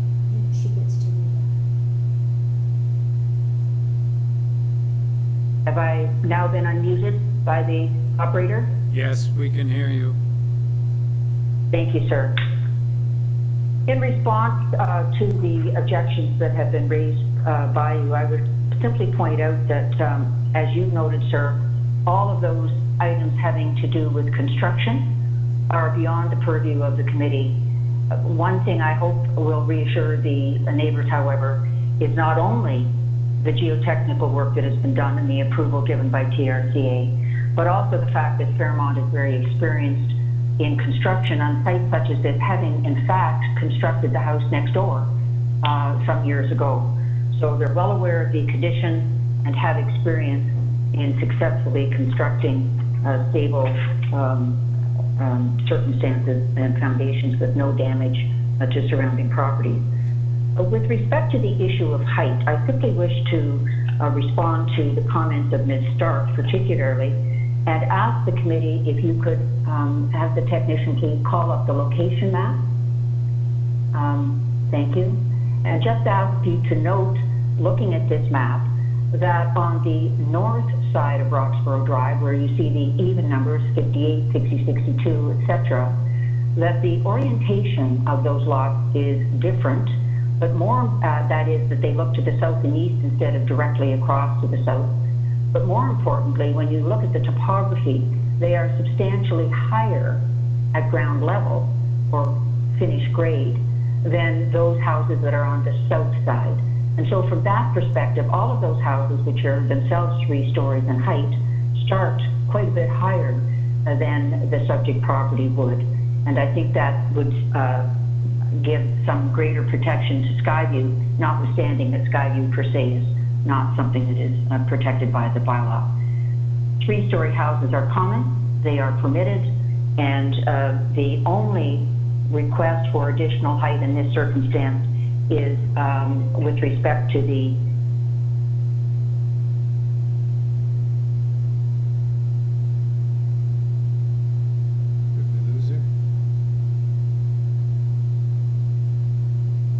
Ms. Pepino, are you still there?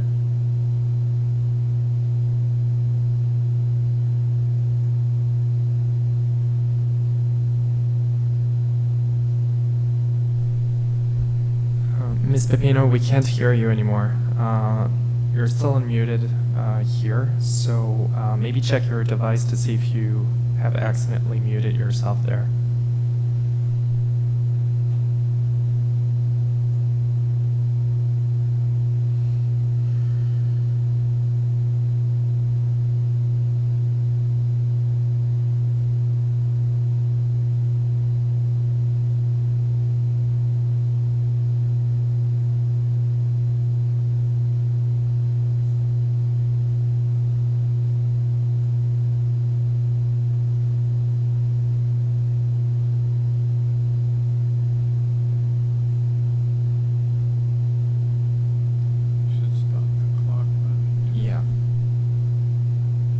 Let me see if I can try to call her.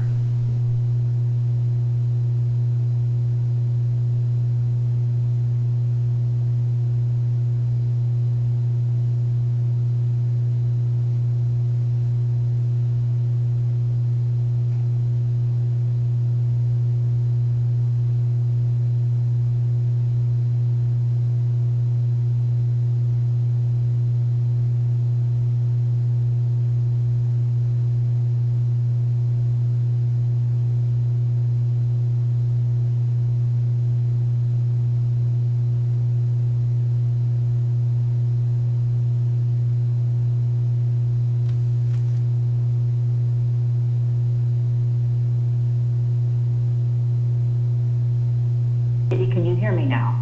Yes, we can. Members of committee, thank you to staff for, I don't know what happened, for reconnecting me. I was speaking to the issue of the relationship of the houses to the north and making the point that those houses on the north side of Roxborough, Ms. Starks and others, are in fact substantially higher at their established grade, and as well are three-story houses. In that regard, as well, with respect to the issue of height, I would recall for you the fact that the Heritage Preservation Staff Report, accepted by Heritage Preservation Board and TEYCC, have acknowledged the fit of the design. That includes the mansard roof at the height proposed. The other point that I was attempting to make was that with respect to the visible height from the street, you will note that it is 9.8 meters, that is within the permitted height. It is only behind the mansard that the peaked roof rises to the height requiring the variance. Ms. Stark is correct, as was, I think Mr. Balfour commented, that there will be an attempt upon these variances coming into force and effect with no appeal. My client has undertaken to then investigate what would be required to lessen the height of that particular roof in a way that could even have it be flat. However, we did not pursue that today because that would require potentially a new variance. We will require a zoning examiner's notice or a PPR to establish that. So that continues to be something that might be pursued in future once we are certain that a three-story house with this mansard roof has been approved with the variances otherwise attached. And finally, with respect to the issue of tree removal, we state categorically, and I think it's fair to say that your forestry folks are satisfied, that the linden tree in the front, being non-native, is in poor condition, needs and will be subject to removal just to permit construction, even of an as-of-right house, to proceed. With respect to tree number 6 that Mr. Balfour spoke to, it too has been found by our arborist to be in poor condition, but in any event, you will note from the site plan, it is located within the permitted building length and building depth. So on an as-of-right basis, it could be removed. It is not, none of the trees in the rear yard are of a good quality. Many of them are in fact diseased. So it is the intention of our client to ensure that the paved area in the front yard is replaced by a landscape open space, that a mature tree will be planted there, and of course that there be protection and improvement to the existing ravine. The final point that I would make with respect to the size of the proposed house, Ms. Stark is simply incorrect when she suggests that this house will be larger than others. Again, if you can look at the site plan, you will see that the proposed house, and if I could ask the technician to go to D, please, plan.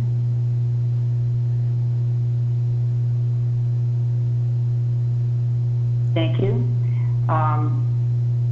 You will see that the proposed house is shaded. The existing house is outlined in the dashed line, but I would ask you to contrast the relationship of the rear wall of the proposed new house to the rear wall of Mr. Balfour's house to the east, that is 65, and note that the rear wall of my client's proposed dwelling is substantially further north and does not reach as far as the rear yard of the Balfour house, or indeed of the house to the south at 59.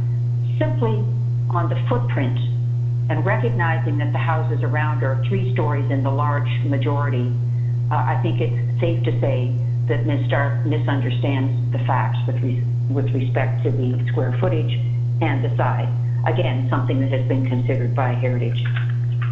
Unless there are any further questions of this response, those are my submissions in reply. All right, thank you. Panel, do you have any questions? Larry? Thanks, Chair. Mr. Pino, thanks very much. I just wanted to pursue the tree issue a little further. That is clearly something that has been raised by just about everyone that has written in on this application. And I want to talk a little bit about the front one. And well, maybe I'll step back. It's not uncommon, as you are very well aware, that we sometimes get professional reports that conflict. In this case, we have 2 arborist reports which have come to different conclusions, and I guess we have to decide amongst ourselves which one we feel is appropriate. But I wondered whether you had any observations on the conflicting reports from the 2 arborists. I do, and if I can just, for purposes of the record, indicate that the Sun Arts Arborist report sets out their analysis at page 2 of the 11-page report with respect to the linden tree, and it refers to it as a non-native deciduous tree that is, quote, tightly situated between the existing house and the city sidewalk. The entire root zone of this tree is paved over, and there is a photograph that shows it entirely covered by pavers. The entire root zone of this tree is paved over. The tree has weak branching attachments in the crown, typical of this species. The tree is in poor condition. And I would also then take you to the report that Mr. Balfour had done, and it is acknowledged by that individual arborist that in fact the linden tree is located in a way that will have to be removed just to permit construction, whether due to variances or due to an as-of-right replacement of a house. It is leaning. It is not in a place where it has any support whatsoever from soil or any deep soil. And as you can see, its condition is such that it is weak and providing a hazard. So in fairness, even Mr. Balfour's arborist did acknowledge it would have to be removed for the purpose of construction. It would simply not be able to continue to stand. Okay, thank you. Two related points. That tree is entirely on private property? Yes. The linden? Yeah, and so you said, I thought I heard you say that you had some discussions with urban forestry about all these matters. Is that correct? Or someone has? Yes, and you will see that Ravine and Natural Protection have signed off on this application.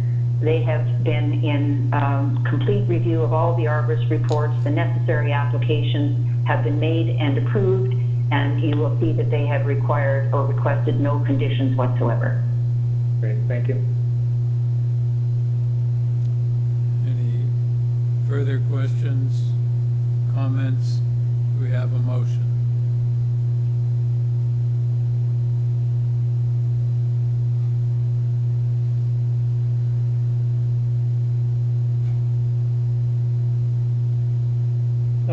Well, if my colleagues don't have any additional thoughts at this point, I'm prepared to move a motion. Again, I thought we heard some very helpful advice from both the neighbors and council on this application, which helps me understand it a little bit better. I'll admit I was concerned initially, as were many of the neighbors, about the loss of tree and tree canopy. I am encouraged by the fact that urban forestry has been consulted and engaged, and ravines have been consulted and engaged, as is TRCA, as to the the state and the nature of and the health of trees. I probably, like everyone else, a little bit saddened to see a tree like of that stature in the front to be removed, particularly. But I think I heard the agent also indicate that that tree would be replaced by a similar mature tree, which I think the neighbors should take some heart in. The overall variances, in my view, aren't excessive, particularly given the site, the housing stock of the area, the built form. It seems to me that it would be fairly consistent. I don't see the variances in total, in aggregate, to be excessive and out of character or inconsistent with the development of that area. There will be engineering reports and other considerations done as part of the building permit process, which should address some of the concerns that folks have about engineering and the stability of the slope. That gives me a little bit of comfort. I wasn't too sure about the decks and the screening. Maybe someone saw whether there was any screening, privacy screening on the upper balconies, and if there is no screening, I would suggest that the ends, whichever direction that is on each end, have privacy screening on it for the benefit of the adjacent neighbors. And there are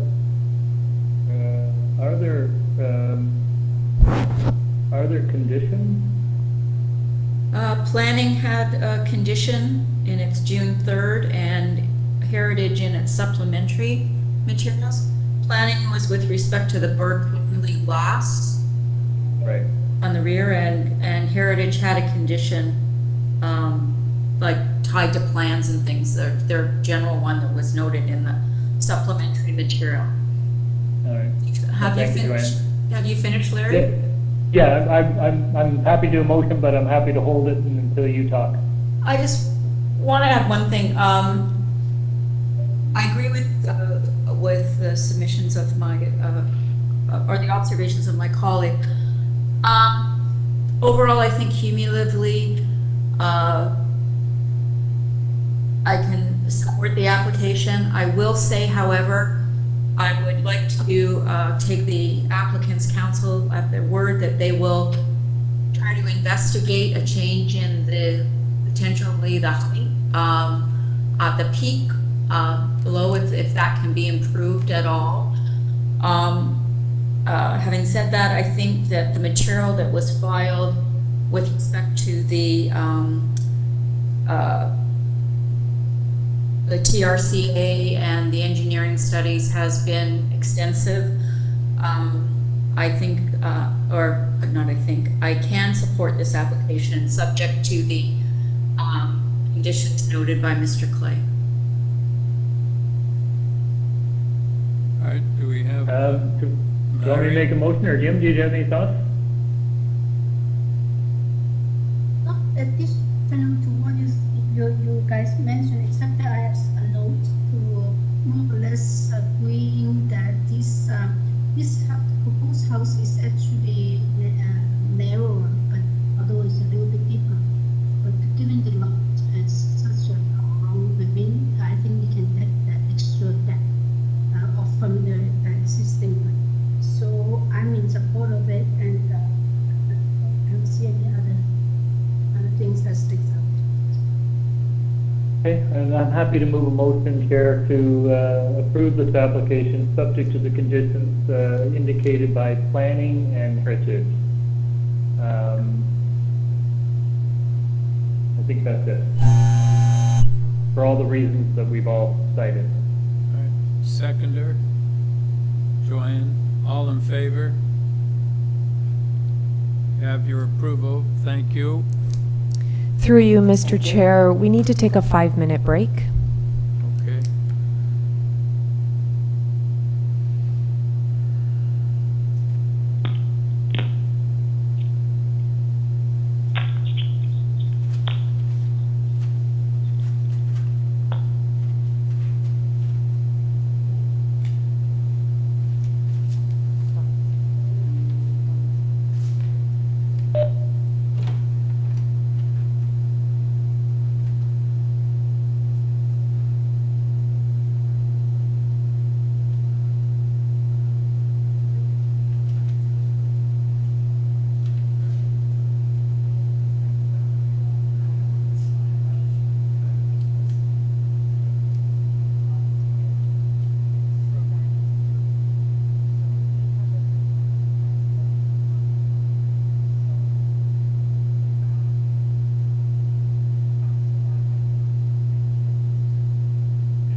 Yim, are you here?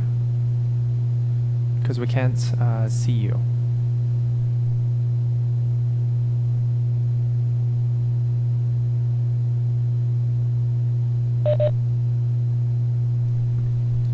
Yim, are you here? Because we can't see. Sorry.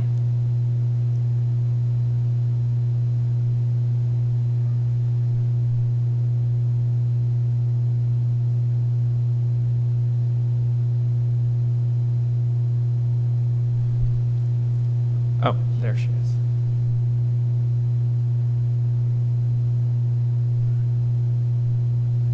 So we have to revisit 91 Glen Edith because I made a mistake.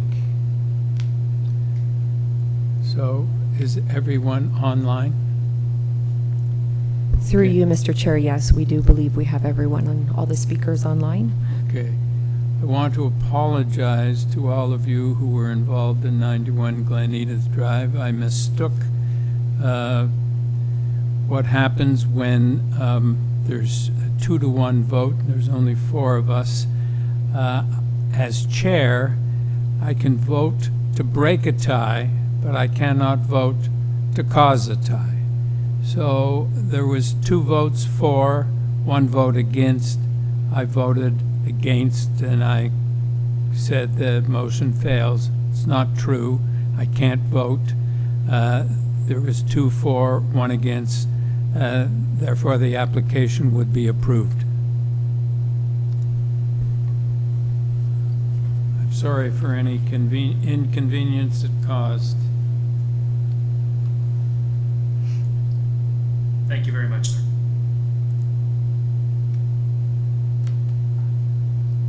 Okay, so we can now move on. We ready to move on? 2083 Danforth Avenue.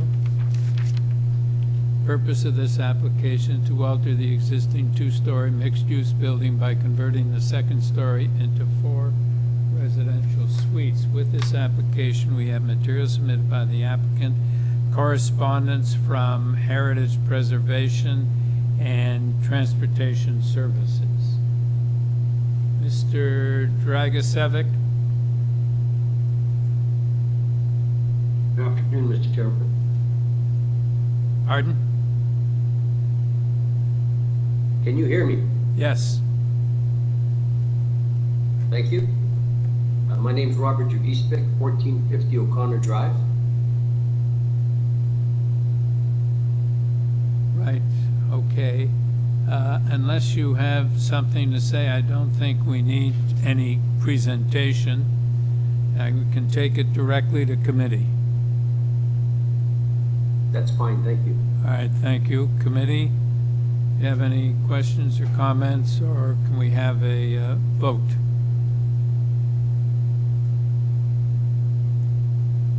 Yes, Yim? Oh, I thought Gwen had her hand up first. I'll go. Mr. Chair, I think this is indeed a minor application. It's right on the corner of Danforth and Woodbine, close to transit routes. I don't think the parking variance is out of order, and if my colleagues have no further comment, I would move to approve the application with no conditions. All right, seconder, Yim, all in favor? Application's approved, sir, thank you. Number 29, 677 Dover Court Road.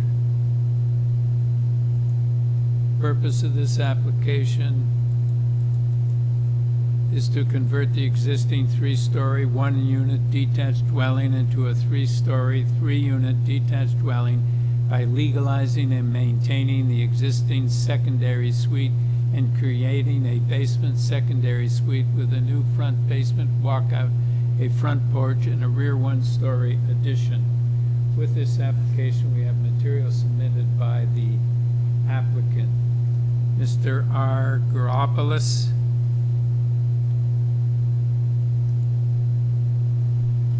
Sorry, sir, through you, Mr. Chair, there's also correspondence in support from 675 Dover Court Road.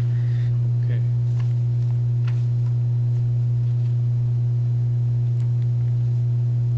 Mr. Argyropoulos? Hello? Yes. Hi, my name is John Argyropoulos of 266 Westmount Boulevard. Okay. I don't think, sir, we're going to need a presentation from you. Do you have any comments you want to make to the panel before we go into committee? I just want to add that I tried to obtain a lot of support from the neighbor immediately north of me, which is 679 Dover Court Road, but I didn't have enough time. Otherwise, I feel confident that they would have supported me as well. That property is currently under construction, and they have been approved for many of the variances that I applied for here. Okay, thank you. Panel, any questions, comments, or do we have a motion?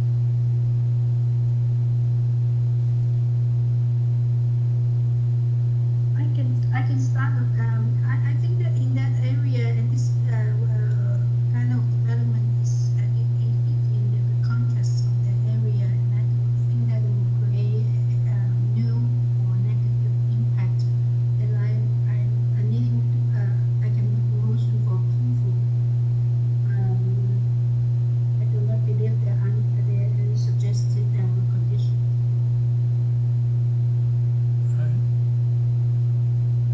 Joanne, you second the motion?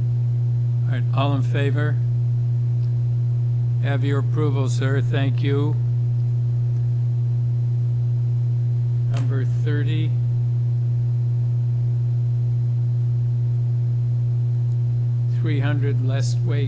Westlake Avenue. Purpose of the application is to permit an exterior spiral staircase and landing for emergency fire exit to the north side of the existing two-story detached dwelling, which currently contains 2 dwelling units. Also to construct a rear detached shed. With this application, we have material submitted by the applicant, correspondence and support from 298 Westlake. Mr. Brunner?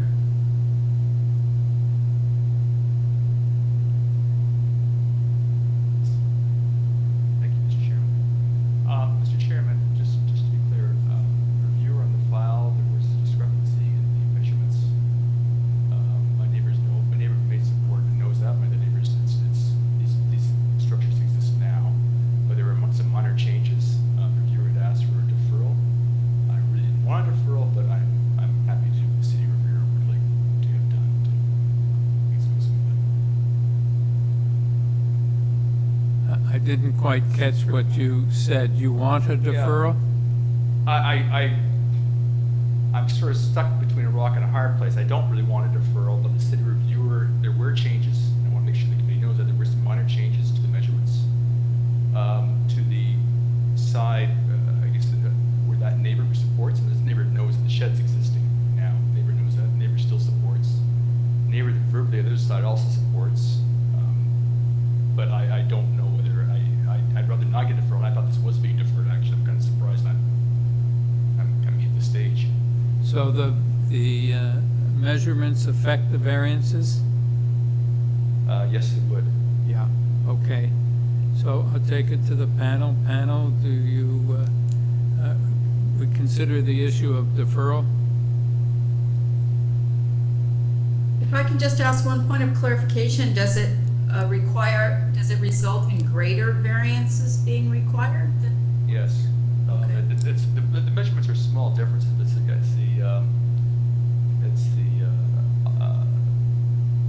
between 298 and 300 between myself and my neighbor there. That the shed is actually closer than it says because of the eaves. I guess the measurement from the eaves, as I understand. So it's basically variance 5? It changed from, I think, it changed from 0.8 to 0.08 or something. I don't know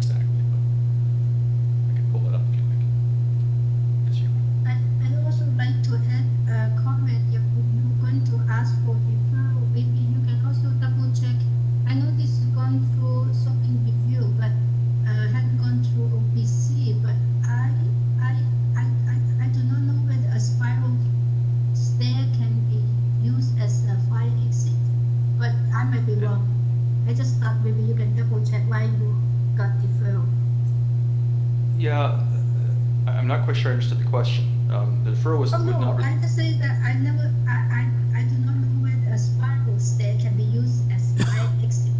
It wasn't, to be clear, I don't, that's ancillary use. It's there for, it's really there for decorative purpose and allow extra access, but it's not really meant to be, it can be used for that, but it's not the primary But then it purpose. says it's an emergency exit, so I'm not too sure. I just thought that there's a contradiction there. Yeah, it's just a, For emergency exit usually does not include spiral stairs. It's considered to be a bit too dangerous. well, I guess I'd say there's an exit through the house, that's a normal exit. There'd be no exit at all otherwise. I'm just trying to say, if you have time, you to check it. Okay, do we have a motion for deferral? Yes, Chair, given the circumstances, I guess regardless of how minor it is, we need to defer, so I to defer consideration of the application. All right, seconder. Yim, thank you. All in favor? You have your deferral, sir. Thank you. Number 31.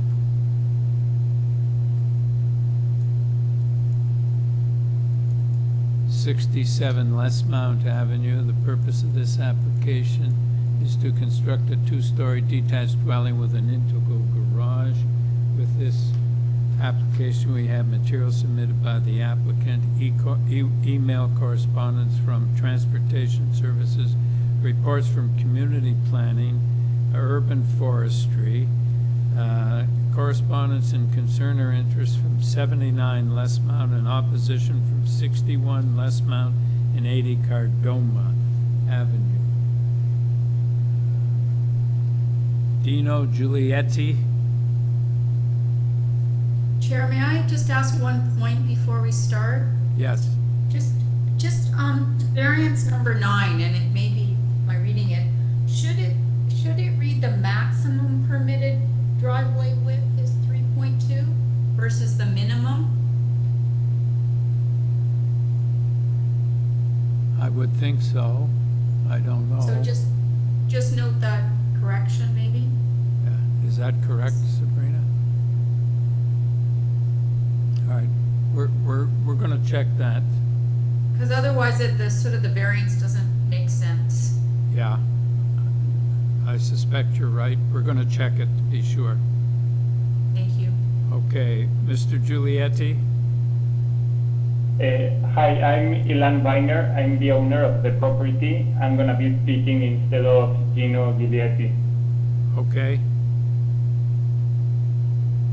Thank you. Good evening, committee. If we can see the drawings, the plans of the property, it would be great. My proposal is to build a new two-story house with an attached garage.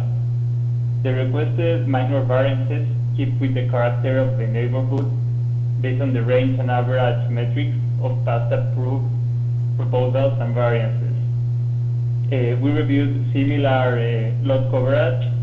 We have in 33 Westmount and 42 Westmount very similar coverage for the ones that we're asking. And on 69 Westmount, is the property just to the north of ours. It has the same lot coverage that we are asking. Same with 82 Westmount in the same street with 44%. We are also asking for an attached garage to the house, and this will help to replace most of the frame garage floor of the shed in the backyard with soft landscaping. I have been in touch with most of my neighbors that have concerns with the project, and I want to make sure that I will place all protections requested by law to the city tree in the front boulevard to prevent any damage and or disturbance to it. I want to keep the front tree. We can see it on the plans, okay? And we can see on the left that we are gonna place every protection needed in order to prevent any damage. Also, I talked with my neighbors to the north and back of my property. In the north is Janice Melos, and in the back is Peter Nicolakos. and we have agreed to keep one of the private streets, the one that is most in the eastern side, for the privacy of both my property and for Peter, that is the one back to mine. Given this, I don't know if you have any questions. I will be happy to answer all of them. Okay, so, Yes, I do have a question. yeah, go ahead, Jim. Okay, it's about the urban forestry condition. Larry mentioned that forestry, it's asking for condition 1 and 4, right? So 4 is a deferral. That is again is the same condition that they ask is yes, okay, it's condition number 1 and 4, right? So again, number 4 is a deferral, which means that they still want to review your application, or what does that mean? Yes,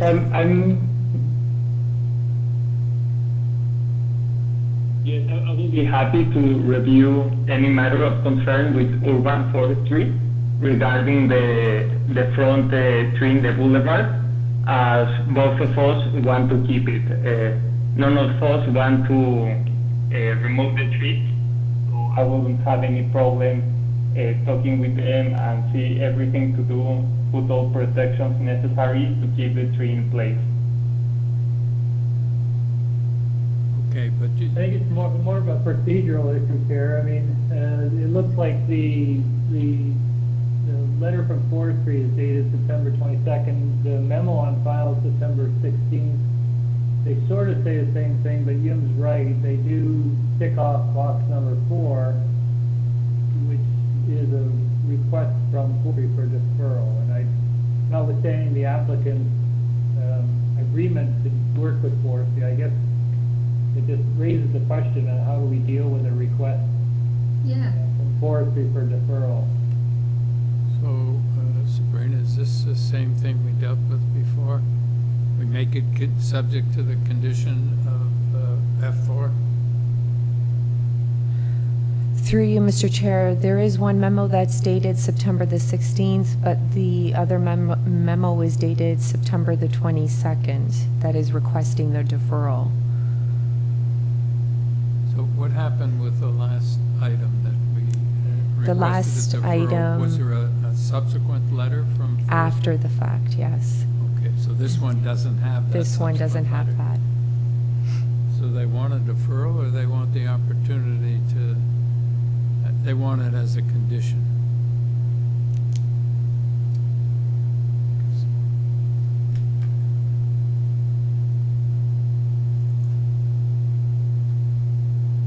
Chair, from my look at the September 16th memo, I think that they're saying substantively that they're not sure, they're saying that it's not clear to them how that tree can be protected with the plan for the driveway the way it is. So I think that's rather a substantive issue.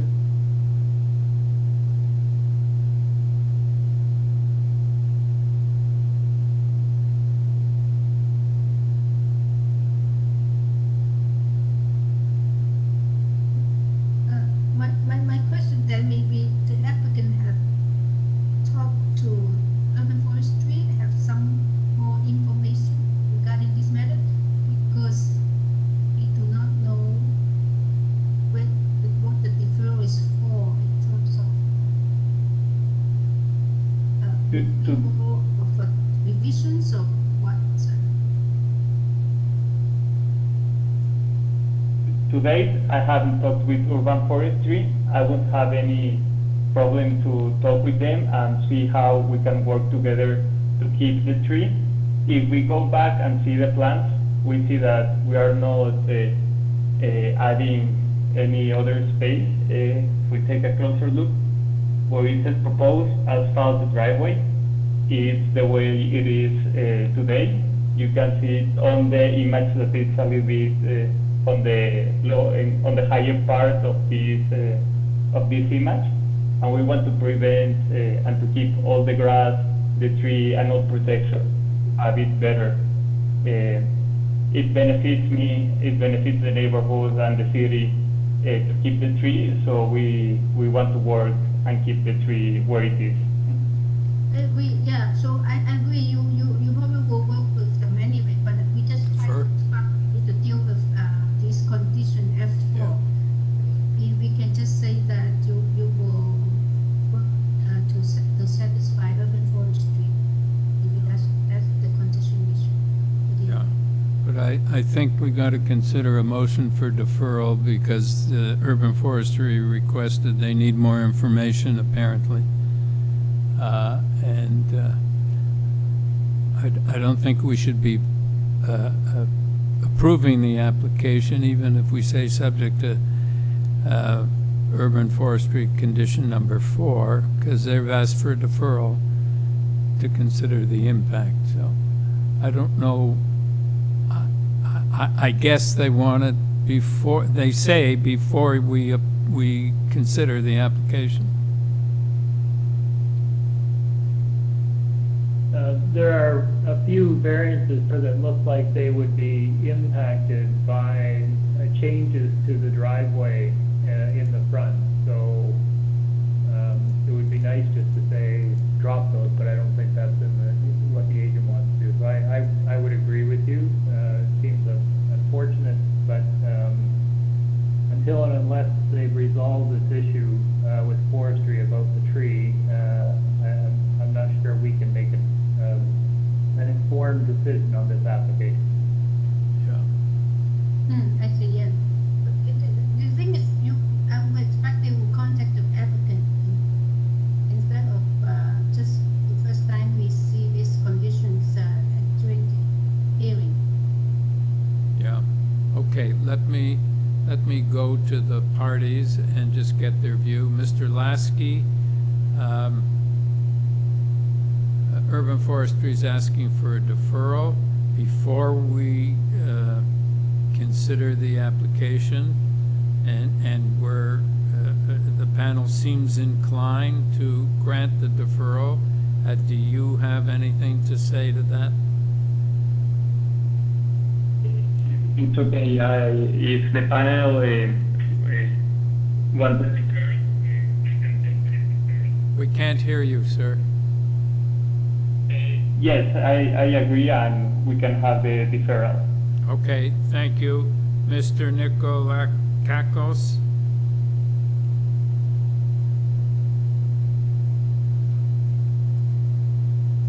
Spoken with the applicant. I'm sorry, can you hear me? I'm assuming you can hear me. Yes, can you give us your name? Perfect. Peter Nikolakakos, 80 Yeah. Cadorna. Okay, currently, so forestry has asked, urban forestry has asked for a deferral to consider the impact of this application or the construction on the trees on the property. What's your position with respect to a deferral? We're fine with the deferral. We're also supporting the applicant.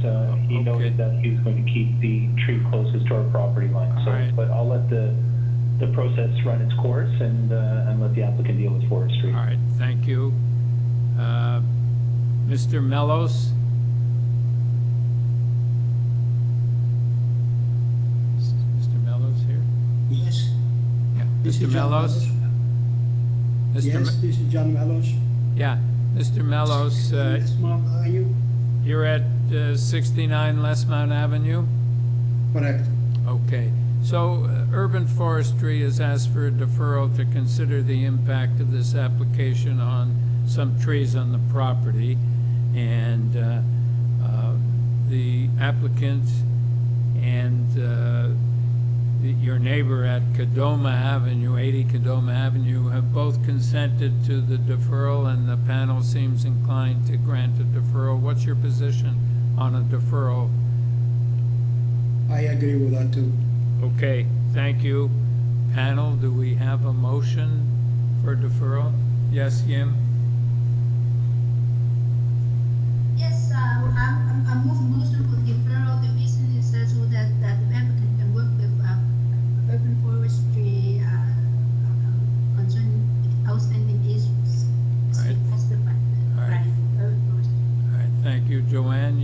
second that motion?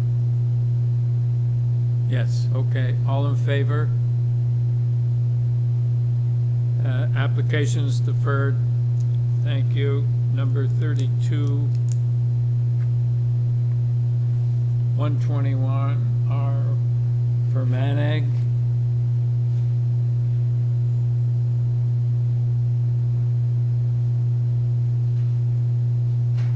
The purpose of this application is to alter the existing three-story semi-detached dwelling by constructing a second-story rear addition. On this application, we have material submitted by the applicant, a report from Urban Forestry, correspondence in support from 119 for Manning and 121 for Manning, and opposition from 192 Wright Avenue. Mr. Hudson? Members of the committee, my name is Will Hudson of Hudson Architecture. I'm the architect and agent for the owner. Right. But perhaps you can give us a brief presentation because there is someone opposing this. Absolutely no problem. The proposal is pretty straightforward. It's for a rear second floor addition above the existing footprint of the ground floor. It's basically in place on slightly bigger than an existing rear walkout deck that the owners have. It's provoked a couple of variances, which are a little unusual and unique, but the building itself is quite unusual. It's a conversion of a garage that was done some time ago, and the length variance, which I actually had to check with the zoning examiner to clarify, but the length variance relates to the entire length of the property, including the little right-of-way that it has up to the street. So which really isn't part of it. It's just, in order to make it an entity, it has a slither right-of-way that goes up to Fermanagh. So it sort of unfairly punishes what's proposed, because actually it doesn't change the length. Yeah, you can see it there. That was great on the other drawing that was just flipped up. I think it's part of the, so it just showed a sort of a broader view of the location. Yeah, perfect. So that's it, although 121R, which are my clients, are the rear portion.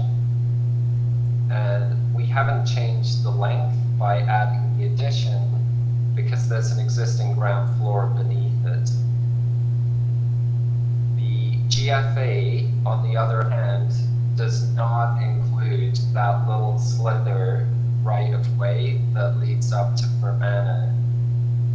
So it does add GFA to the property at 121R. I promote the idea that it's minor, it's totally in keeping with what's happening in that building, which is unusual and kind of spectacular. If I get a chance to go into them, they're great units, noted the latter objection from the neighbor on the other street, but the neighbors that I believe are most affected by the application are in support. Okay, so this right-of-way and the length or the depth of the building is in existing condition? Correct. Okay. All right. Any questions, panel? Okay, let's go to Mr. Panic.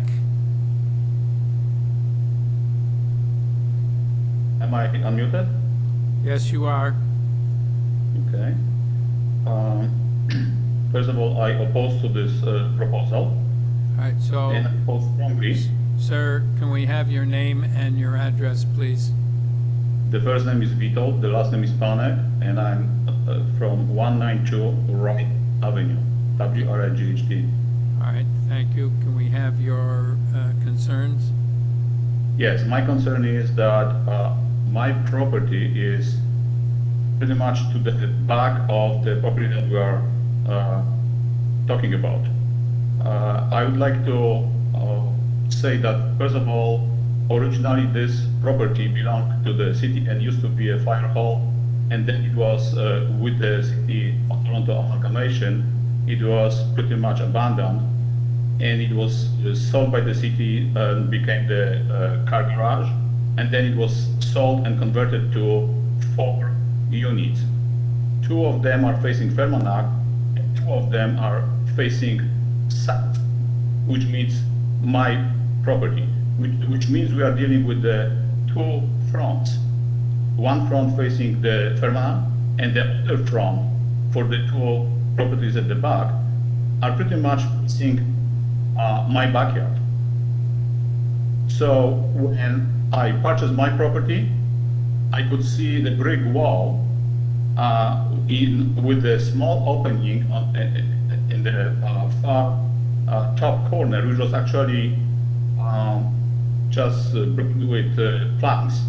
And in front of that wall, I had numerous trees. So my backyard was pretty much surrounded by trees. At this point, I have a front-like view of this building with large openings, because for them it's pretty much the only way to get light from the south.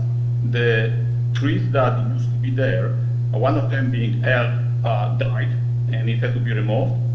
The other one was leaning against the neighbor's garage, and it had to be removed from that reason. And in the nearest past, half of the crown of the maple tree to the west of the property was actually cleared. And this is just right above the balcony in question. So what I'm trying to say is this: my privacy in my backyard is already severely restricted. And on the top of that, now this proposal is actually making the bad situation even worse, because now I will have a wall even closer to the back of my backyard with a huge window, because that's the only way that the light can actually, sunlight can reach the proposed extension. So I don't argue with the opinion of the neighbors, but they are not impacted to the same degree as I am, because pretty much the view from that proposed window of the proposed addition is pretty much looking out directly into my backyard. So if you can imagine the 3-story building and the 2nd-story addition with the huge window, I would pretty much, when I'm walking out to my backyard, I pretty much feel like being in the prison yard, because I'm surrounded by the wall and somebody is looking from the top right down at me. And not only that, if this is to be approved, then what is to stop the neighboring property owner to pretty much apply for the same extension? Meaning, I don't want this to become a precedent which would again make the bad situation even worse. Okay. Thank you, Mr. And again, I don't think that any of the other neighbors are in the same situation like I am.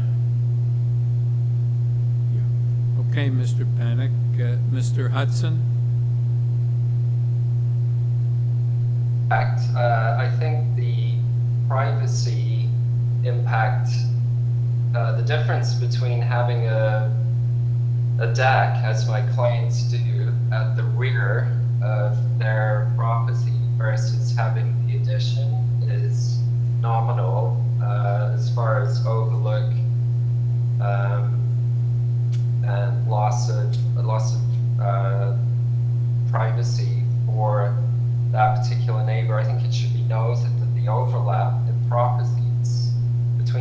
192, and my client's properties, I think it's around 8 feet, so it's not as if it actually overlooks all of 192, which is a very long property too, if you look at the site plan.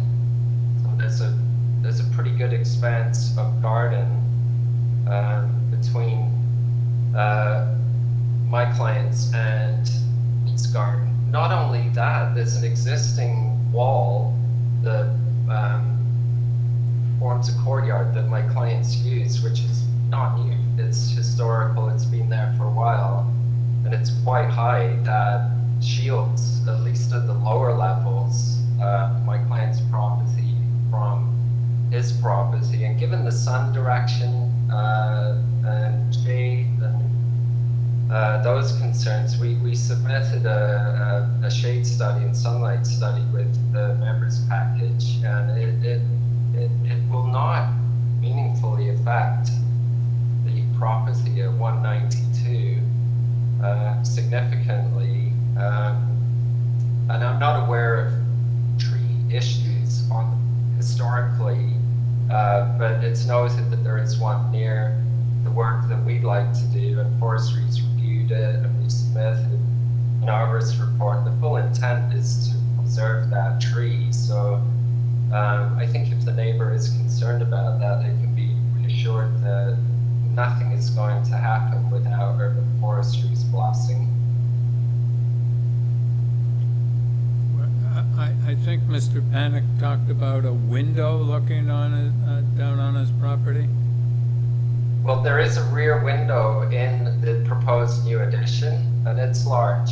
But again, is that meaningfully different from a window in the existing structure and a walkout deck?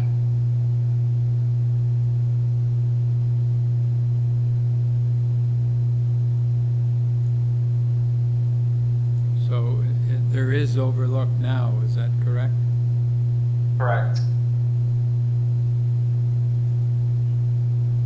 So, sorry, and also a existing third floor deck, which you can see up even higher, because my clients basically have no gardens. So, you know, this is a situation where a residential street's backing onto something that was historically more commercial or industrial, and I think it's done a really pretty elegant job of accommodating those two different uses, even though the uses are now changed in my client's building. So I you know, obviously I'm sympathetic to it, but given the length of 192's property and the existing condition, I don't think privacy there's a meaningful change in that. Yes, yeah. I just like to ask whether the applicant has a photo or existing elevations, and to show the rear elevation is already the privacy. If there's a privacy problem, is already existing. This is proposed, right? Yeah. Also, I think that the existing is still got a big window there, isn't it? Not another deck on the roof of the first floor. Yeah, that's a deck up there, so that's a walkout. So really, that's all there is on the third floor. It's that little access structure. I'm asking whether you have a photo or some kind of elevation showing the existing condition, because yeah, it's in the members package. It's on the, if you look at the second sheet in the members package, yeah, there. See. Yeah, I remember seeing the photos. Yeah. So maybe this is easy to explain what you're doing, a lot easier. Yeah.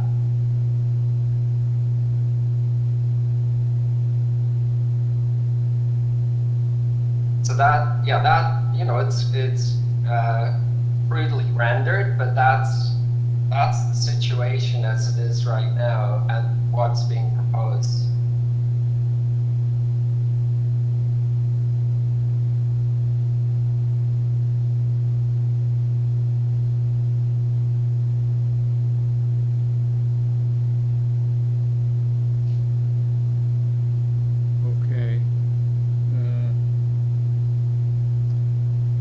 Panel, do you have any further Comments? Motion? Yes, I can Joanne? Joanne? I'll start. Thank you for the submissions of all the parties. I do appreciate the submissions of the homeowner at 192 Wright. I do, however, agree with the submissions of the applicant's representative that the depth of the property at 192 Wright and the offset of this in terms of it's not immediately directly behind. I think that there's, I don't think that the impact is such that the variance should be denied. I think what is being requested in terms of an increase in GFA is about 25.7 square meters, and the depth is an existing condition given the peculiarities of the property, and I would be in support of the application subject to forestry condition number 2, and that would be my motion if my colleagues don't have any other comments. Yeah, Jim? Yes, I do agree with your analysis, but I just try to elaborate on that because if you look at the existing condition, which is already got a large window and above the second floor, there's already a deck. If there's any kind of overlook privacy is already existing, and I would think that the 92, because this is a long backyard, the privacy probably appears to probably will come from the west. With all this property, they're much closer to his backyard than the proposed site. So I agree with Joanne's analysis, and I'm in support of it. Are you seconding the motion? Jim? Yes. Yes, okay. All in favor? Have approval, sir. Thank you. Thank you. Number 33, 594 Concord Avenue. Purpose of the application is to convert the existing detached dwelling into a 3-unit detached dwelling, 1 primary and 2 secondary suites, by constructing a 3rd-story addition over the existing 2-story dwelling, a front 3-story addition, a rear 1-story addition, a rear 2nd-story balcony, a rear ground floor deck, a rear 3rd-story balcony, and a rear basement walkout. With this application, we have material submitted by the applicant. We have support from 598 and 576 Concord. We have opposition from 598. Well, the support from 598 was received September the 3rd, and the opposition was received September 13th, so I assume 598 is opposed, and 4 form letters in opposition from 4 addresses on Concord. Saba Al-Mathno. Good afternoon, Mr. Chair and Committee of Adjustment panels. We are here to have a minor variance application before you. Could we have your name and your address, please? Sure, Saba Al-Mathno, and from QBS Architects, 1670 Bayview Avenue. I am the owner's agent. Thank you. Okay, can we have your brief presentation? We have some opposition. Absolutely. So thank you for taking the time. As you mentioned earlier, the proposal is for a 3-unit detached dwelling, which is permitted and welcomed. It's going to, one of the units will be primary residence and 2 secondary suites. There are no variances we are seeking for height, number of stories, or coverage. As such, the proposal maintains the general intent of the official plan. I personally, with the owner, went and knocked on the doors of the neighbors at 588, 598, 586, and we tried to explain to them. So there is, from a few read the letter of opposition from 598. There are lots of, I think, misunderstanding, because they were thinking that since we are asking for a front yard setback, that we are building, pushing the building beyond the footprint. In reality, it's not. The proposed addition is to just enclose part of the existing front porch. And I have provided also evidence in the neighborhood and just across the street, at least 4 examples of houses with completely enclosed front porches. The FSI variance we are seeking is really minor in nature, and there are at least 20 examples on the same streets and the surrounding streets of FSI, even more than 89%. The other two, like variance number 1, variance number 2, they are technical in nature, which is the size of the secondary unit. We have, and some of the concerns the neighbors had is about parking. We don't have any parking variance. We don't have any vegetation loss because we are not touching the front of the house. As well as we are maintaining the look of the house on the outside. It will still look like a single family dwelling. So we tried very hard to keep the house in line with what exists on the street. So I am ready to answer any questions. Panel, any questions? Okay, let's move on to 588 Concord Avenue. I have 2 parties listed here. Would you tell me which one is going to speak?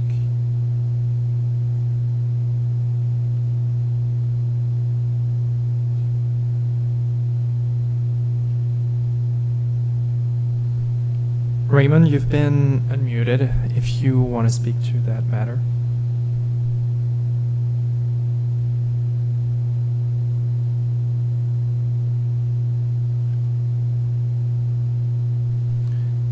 Maybe Meiko Taku could speak then? You've been unmuted as well. Hello. Yes. Okay. Thank you for allowing me to speak in this meeting. My name is Meiko Taku. I am a resident of 588 Concord Avenue. Basement. Yes. I live in the basement. It is true, I am not rich.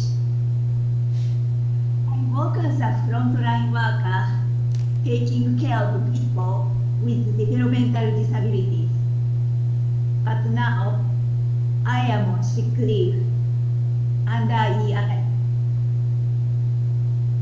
As you can imagine, I don't have any strong business connections or political connections.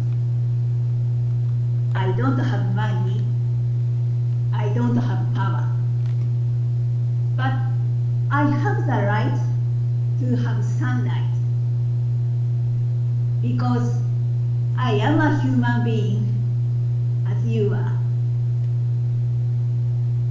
I only have one window in my room, and this window faces to 594 Concord Avenue.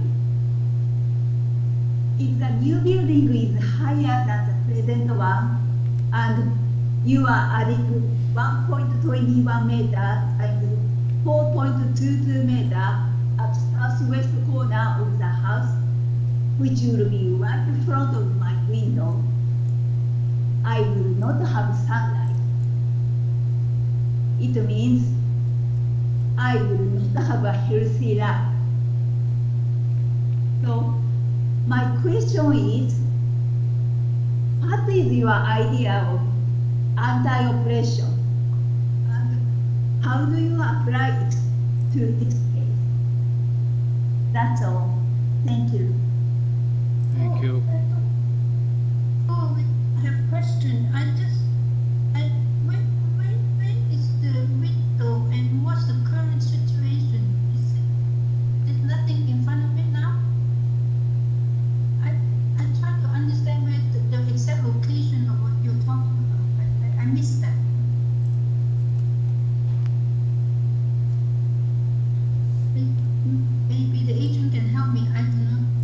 Ms. Taku.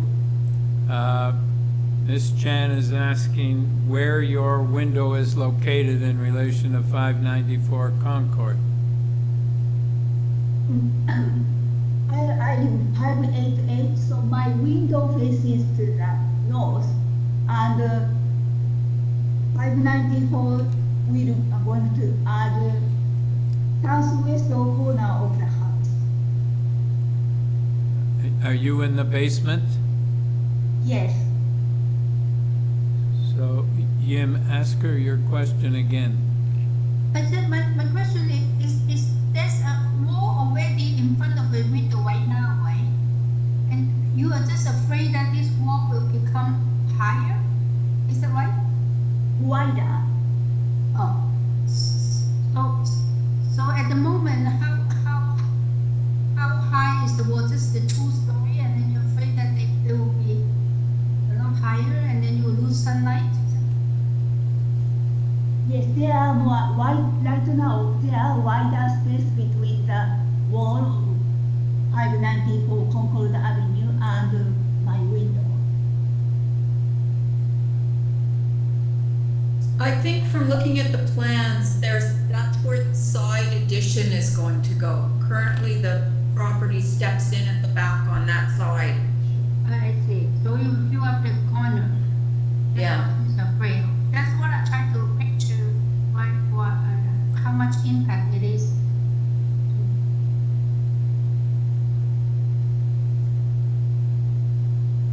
Shows on the site plan.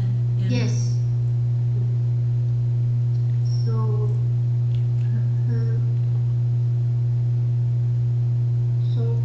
the window is on the, if I picture that, the window will be somewhere there, right? Somewhere where the gray light. Yes, so 588's on the north side, yeah.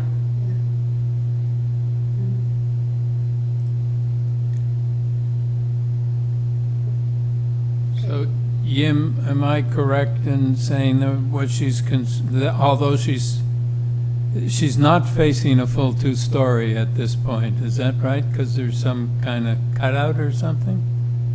Yes, it's setbacks now, but then they want to fill in that the gray shaded part, you know, the hatch part, the gray white. So she will lose some, if she's north, there will be the sunlight that she will lose some sunlight. I think that's what, because on the site plan there's not show the location of the window or how the 588 work. But there's no side yard variance. No. I'm just trying to understand where she is and then whether the impact is big or small. So,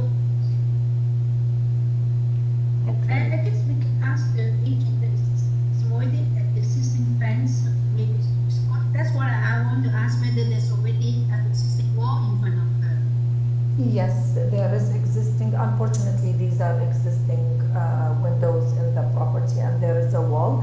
When I met with the homeowners, actually with my client, we promised them that we would improve it because we are removing the eaves and that would let in more vertical sunlight to go into the existing basement window. Unfortunately, I am not sure if this was a legal basement apartment or not legal basement apartment because the new bylaws will have certain rules about the amount of windows and opening, and this is exactly what we are tackling in our application. But we promised them we would improve an existing situation, although we are not asking for a height variance, we are not asking for a side yard setback variance, we are maintaining what was existing. So this was our promise to the neighbors. And they said yes, and then a couple days after they sent the letter of objection. So I don't understand what was missing here. Even we promised them that we would do, they had a complaint or a concern about privacy. We said if you want, we could put a privacy screen if that will make you more comfortable. So we are more than happy to do whatever it takes from our end to help. But this is an existing window in their house where there is an existing wall, unfortunately. But just to that note, actually, I can understand there's letter of opposition and the letter of support because they're written by two different people from 588. One is from the tenant, the other one is from the owner. Sorry, that's 488. There are two letters of objection from 588. And for 598, there is letter of objection and letter of support. So, Chair, can I just, it's a lot of good discussion there, but I just want to boil it down to what I thought I heard was that is saying that the new construction, new development wouldn't make the current situation any worse. Is that what I'm hearing? I need to confirm. I wasn't exactly sure where that all settled. No, either am I. Yim? So that's why I. Well, then maybe we can go back to the agent. Maybe the agent can, like, I'll just put it to her. Agent, is your proposed construction development going to affect the light currently available in the basement of your adjacent neighbor? Is it going to make it any worse, any better? In fact, it's gonna make it better. Okay. Because we are removing the overhang. If you've seen the streetscape pictures which we provided, right now there is the covered porch with overhang on our property. So what we are planning to do is to remove this overhang. As you can see, we are going with a little bit more modern, and that will let in more light in between the two houses. Okay. That's helpful. So, you know, the individual who spoke earlier quite eloquently, I think, take a little bit of comfort that as this gets approved, your light situation won't get any worse. In fact, it might get a little better. Absolutely. And we are not enclosing the front porch completely. We are enclosing part of the front porch only. We are leaving about 1 meter approximately of it to open as well, like a porch. Okay, let us, panel, do you have any further questions, or can we go into committee and have a motion?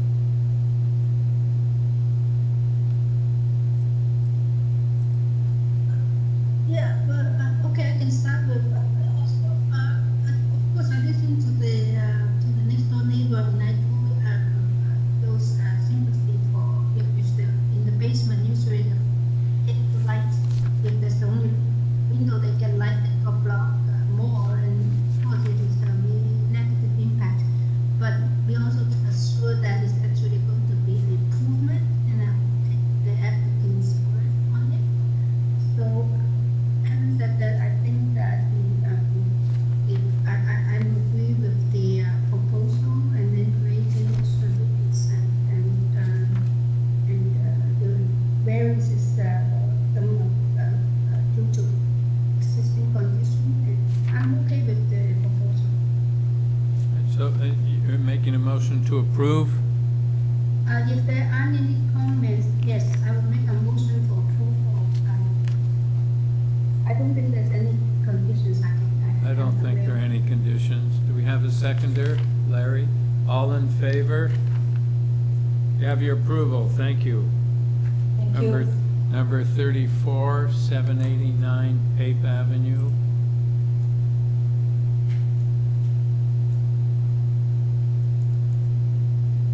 Purpose of this application is to convert the existing one-unit, two-story detached dwelling into a two-unit, two-story detached dwelling by removing the commercial unit and constructing a front basement walkout. For this application, we have material submitted by the applicant, Theo Kaladitis.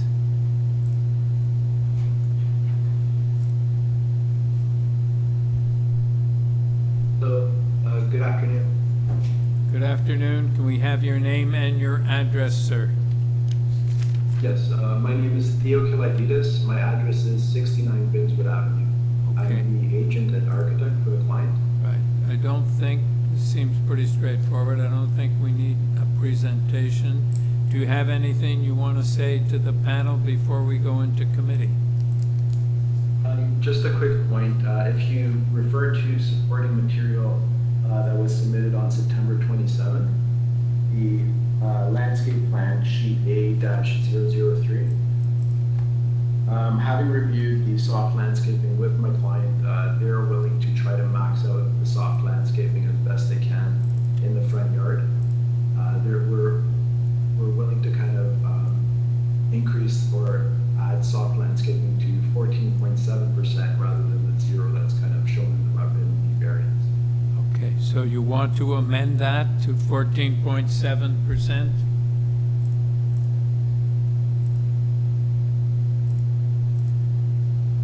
Sir? Yes. Okay, can you give us the square meters that are involved in 14.7%? A total of 1.43 square meters. Super minor, but that's the best we can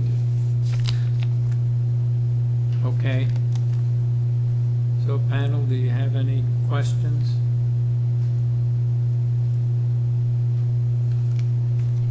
Yes, Yim?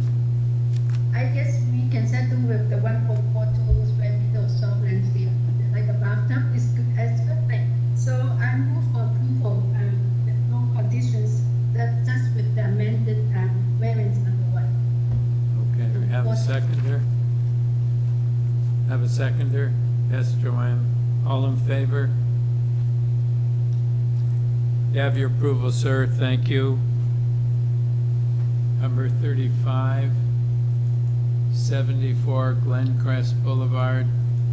Purpose of this application to alter the existing one-story detached dwelling by constructing a second-story addition and to legalize and maintain the rear detached ancillary building constructed without the benefit of a building permit. With this application, we have material submitted by the applicant, 6-signature petition in support. Mr. Del Vescovo. Good afternoon, everyone. Rocco Del Vescovo at 74 Glencrest Boulevard. Okay. All right. I don't think we need a presentation on this. Do you have anything to say to the panel before we take it into committee?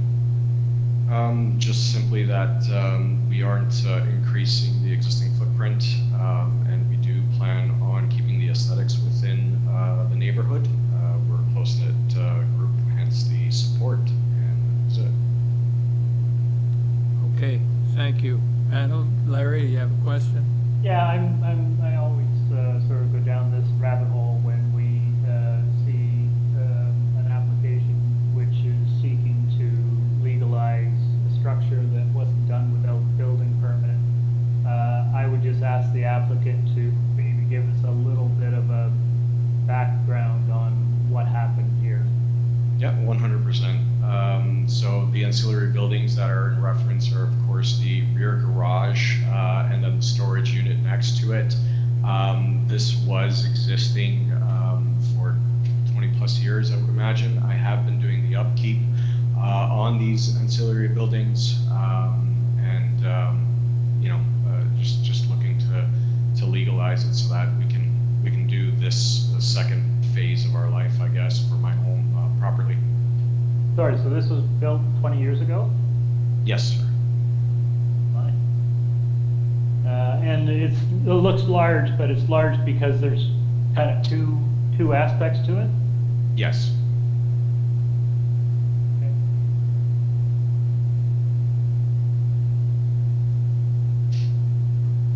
So I was just looking at the location map. Where are these two, like, I don't see these buildings in the is it what, Yeah. where you point to where they are? Sure thing. It's basically mirroring I guess the best bet would be 70 Glencrest, where we have a unit directly behind the house, which is the garage, and then, for lack of a better term, I guess a carport next to it. So they're roughly directly behind the house. Okay, so they're just not they don't show on this map? Yeah, which doesn't make any sense, but they're not showing. And I thought the same thing, Joanne. It is on their survey. Yeah, like, it's like, wow, because this is huge. I like I don't know don't- how to explain that one. Okay, but is there open space between, like, even with the drawings, you've got the lawful existing garage and the storage, and then there's this pavement. So was it open space in between the two before, like, or was it? It was, yeah, there was open space between the house and the ancillary buildings. And then we had just used interlocking to clean up the area, and then of course soft landscaping for the remainder of the lot. So why does it say it's lawful? I just went off of terms because it was there for X plus years. I don't know exactly why it's labeled as lawful. Okay, so But this is now one structure, right? Like with the higher peak roof over the, like you've enclosed the whole space now, it's one structure now. So it's open, so sorry, the garage and the piece, the unit next to it has the 2 feet spacing on either side. There is a space between the house and those buildings, and then of course the remainder of the backyard as well, which is all that soft No, landscaping. I'm just referring to the ancillary structure itself. Correct, yeah. It is now a structure combined, Okay, yeah, right? Like it's all enclosed, am I correct? yes. Okay, so that's a change from what was existing. You have now made a structure out of some that was open space and The built open, a sorry, structure in the back. the open space was, I was referring to the interlocking placement. I think that's what it's saying right there. I thought that's what you were referring to, that the interlocking was open space, and it was originally. Okay, so I'm sorry if I'm just maybe not getting it, so excuse me if I've missed something. The structure that is there now, Yes. was it always there? And The you've just garage- made it pretty? Or or did you build a structure? The garage was existing, and I had added a carport, roof, whatever you want to call it, next to it. With sliding doors Correct. and a rear door? Yes. It was just to manage the wildlife that made a home. and you joined the roofs? Yes, for just to ensure that the water gets routed, proper slope. So the garage was built 20 years ago, and you built the carport and extended the roof recently, and all this Yes, sir. was done without a building permit? The garage I can't speak to, so I'm making an assumption because I was prior to my time. But the carport, I guess I'd have to plead ignorance on that one. That was built to accommodate some extra storage that I was hoping to use for some of my snow removal devices and whatnot, and landscaping tools. So is it all used for storage now, or do you park a car in the garage? No, so the garage, you can park a car if you wanted to, but it's for storage. The additional portion of it is mainly storage. So this is an ancillary structure, so,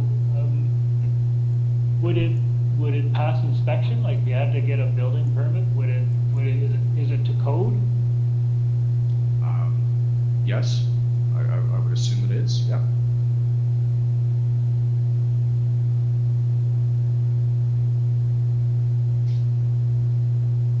Is there any of similar size that are in this neighborhood? believe 78 has a relatively similar sized one that's actually not showing on that drawing as well too. And then further up the street, there are several garages that you'd be able to see that have varying degrees of sizes, I guess. I'd have to measure.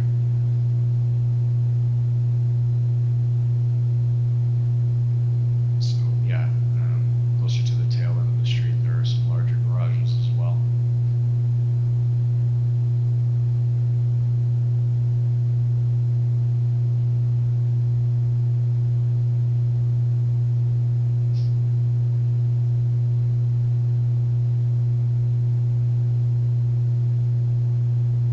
So the total floor area is 68.45 square meters. Do you know how much of that is the garage and how much is the addition?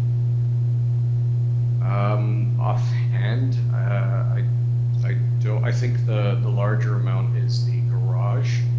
I'd have to figure out the percentages. I didn't split them. I don't think I have that information. It was just a total that was provided. Yeah. Yeah. But I mean, if it was sorry, apologies. No, I was going to say, I think it's fair to say that collectively we're just a little surprised at the size of the structure. And I was just looking at your support letter, so you've gone around and none of your neighbors are concerned about this, is that? That's correct. So yeah, both sides, Tula and Maria, that are directly impacted, don't have any concerns with the ancillary buildings and the proposal. And then I went ahead just to ensure that the surrounding neighbors didn't have any concerns as well too. So when they went through, I believe I emailed them a copy of all the variances as well. So and I walked them through what we were proposing, and we got their signatures. Is there a loft in the garage? No. Just wondered what about those high windows at the back? Only circulation. It was strictly for heat disbursement.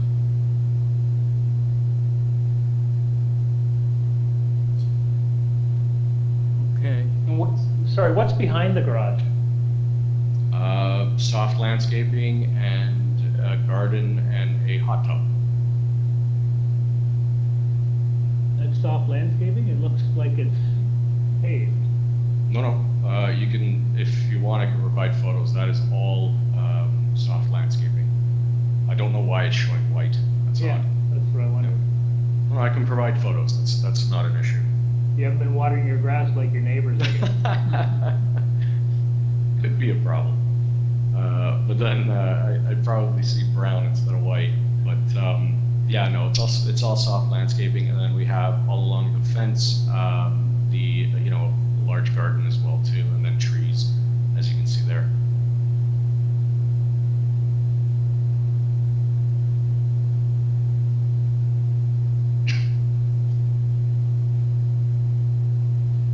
Okay, panel, any further questions?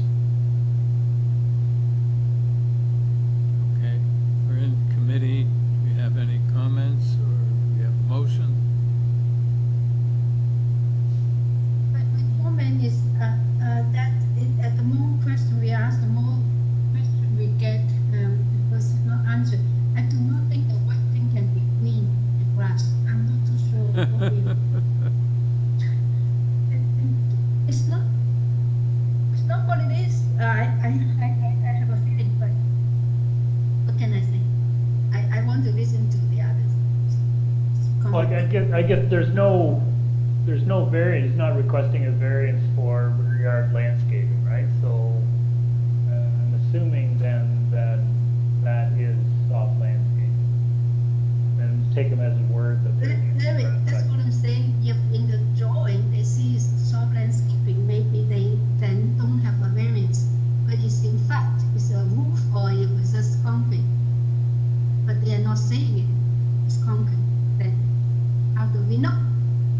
I'm not too sure why everybody else grass is green and then it's white just also.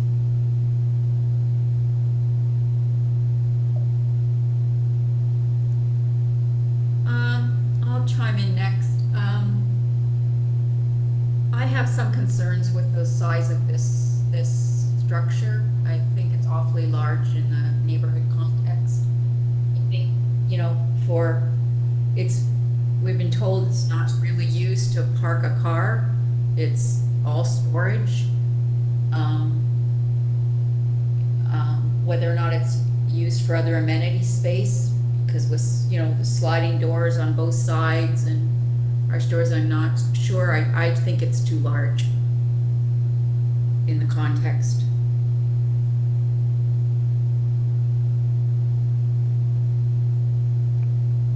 Yeah, okay. Do we have a motion, Joanne? Sure. Through you, Mr. Chair, I would, I think this is out of context. I think the variances being requested are not minor. It's unfortunate that this was built without a permit, but I can't support the application, and I would move to refuse it. All right, do we have a seconder?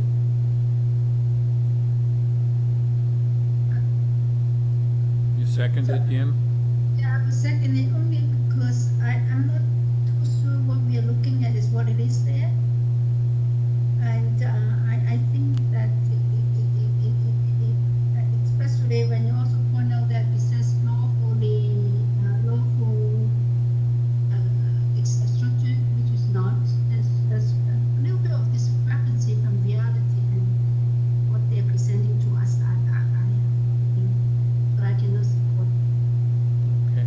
So, Chair, before we proceed to a vote, maybe I can just reflect on a couple of things. As everyone knows, I'm probably the worst one for people building stuff without permits. I'm wondering if we can, is there an ability to parse this application a little bit? What we haven't talked about was the applicant's request for a second story. Right? Is there any variance in respect of that? Yeah. Or is it Well, all just the ancillary building? Well, variance number one, let's just go through them. Variance number one, lot coverage would be affected by a second story. Front yard setback should not be. The number three, of course, is affected by the ancillary buildings. Number four is affected by the ancillary buildings. Number five is ancillary buildings. And number six is ancillary buildings. So most of the,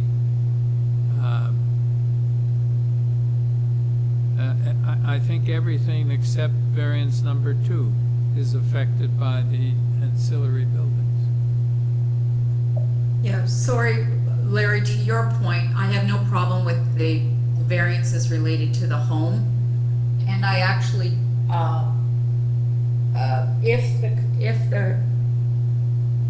the construction of the home needed a landscape variance without the ancillary building, that would be different. But I have no problem with the addition to the house, but I do have a problem with the variances related to the ancillary building. Thank you for making me revisit that. Thank you. So, but Joanne, do you agree that the only one that relates only to the second story would, or that doesn't relate to the ancillary buildings would be variance number two?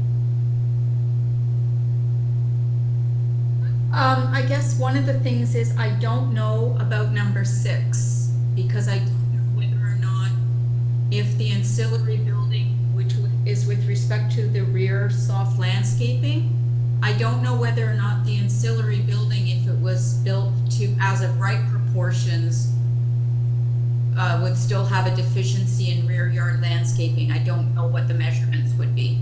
So I can't say affirmatively, but on the surface, yes, the front lot line is the one that's made, is certain only related to the house. Yeah, so the addition is pretty much as of right with the exception of variance number one.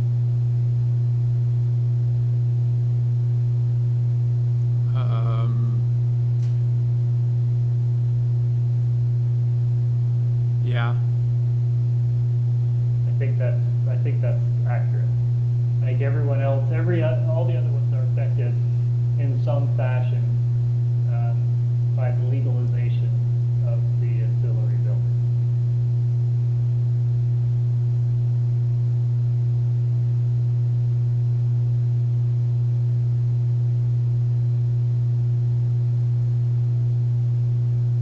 So if you want to amend your motion, Joanne?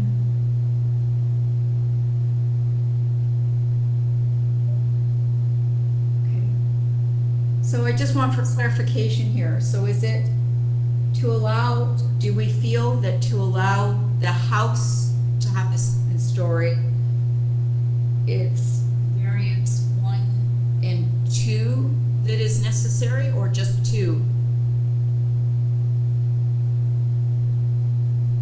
The contradiction, you can only allow 2 if you only consider the house, because I think the auxiliary building is contributing to certain coverage. No, yeah, that's, so I don't know. I think it's number 2. Okay, but I guess one of my questions, folks, is does the ancillary building, as they're asking us to approve it, is that the only thing that takes it over the 35% lot coverage?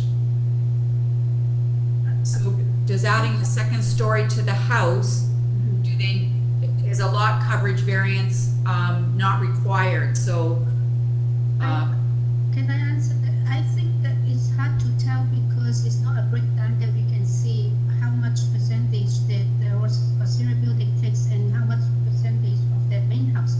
So if there's a breakdown, we can certainly say usually it contributes to certain percentage of coverage. So in this case, it's combined and it's very difficult to know. I think so Through you. Could we ask a question of staff? I wonder whether or not, if we were to look at a motion to deal with the house, could we deal with number 2 and then say 1 to the extent to allow the construction of the house if a lot coverage was required? Like, that's what I just wonder, is there a way for us to do it without knowing that number on if the house needs a lot coverage variance on its own? Through you, Mr. Chair, if this helps, I'm looking at the bylaw 569-2013. The definition of lot coverage means the portion of the lot that is covered by any part of any building or structure on or above the surface of the lot. And so for variance number 1, we would need the percentage and the measurement in square meters. yes, that's what I expected.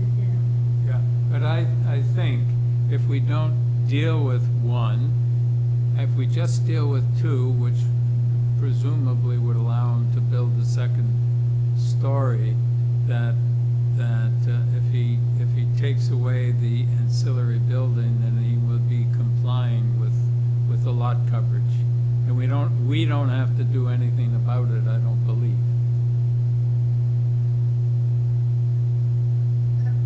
Mr. Chair, when I can agree only because I can see the figure, including the auxiliary building is only 37.45. That's a large coverage. If you do not consider that the main house will not exceed 35%, I do not think it will. Yeah, that's my thought as well. So, and the thing is, there may be a risk. If it does, then they would have to come back for Yes, lot yes. coverage. Okay, so my motion would be to approve or authorize variance number 2 and refuse the remaining variances. I will still second that, yeah. Yep, all in favor? You have approval for variance number 2, sir. Thank you. Through you, Mr. Chair, we have to switch to YouTube stream, so should take a minute.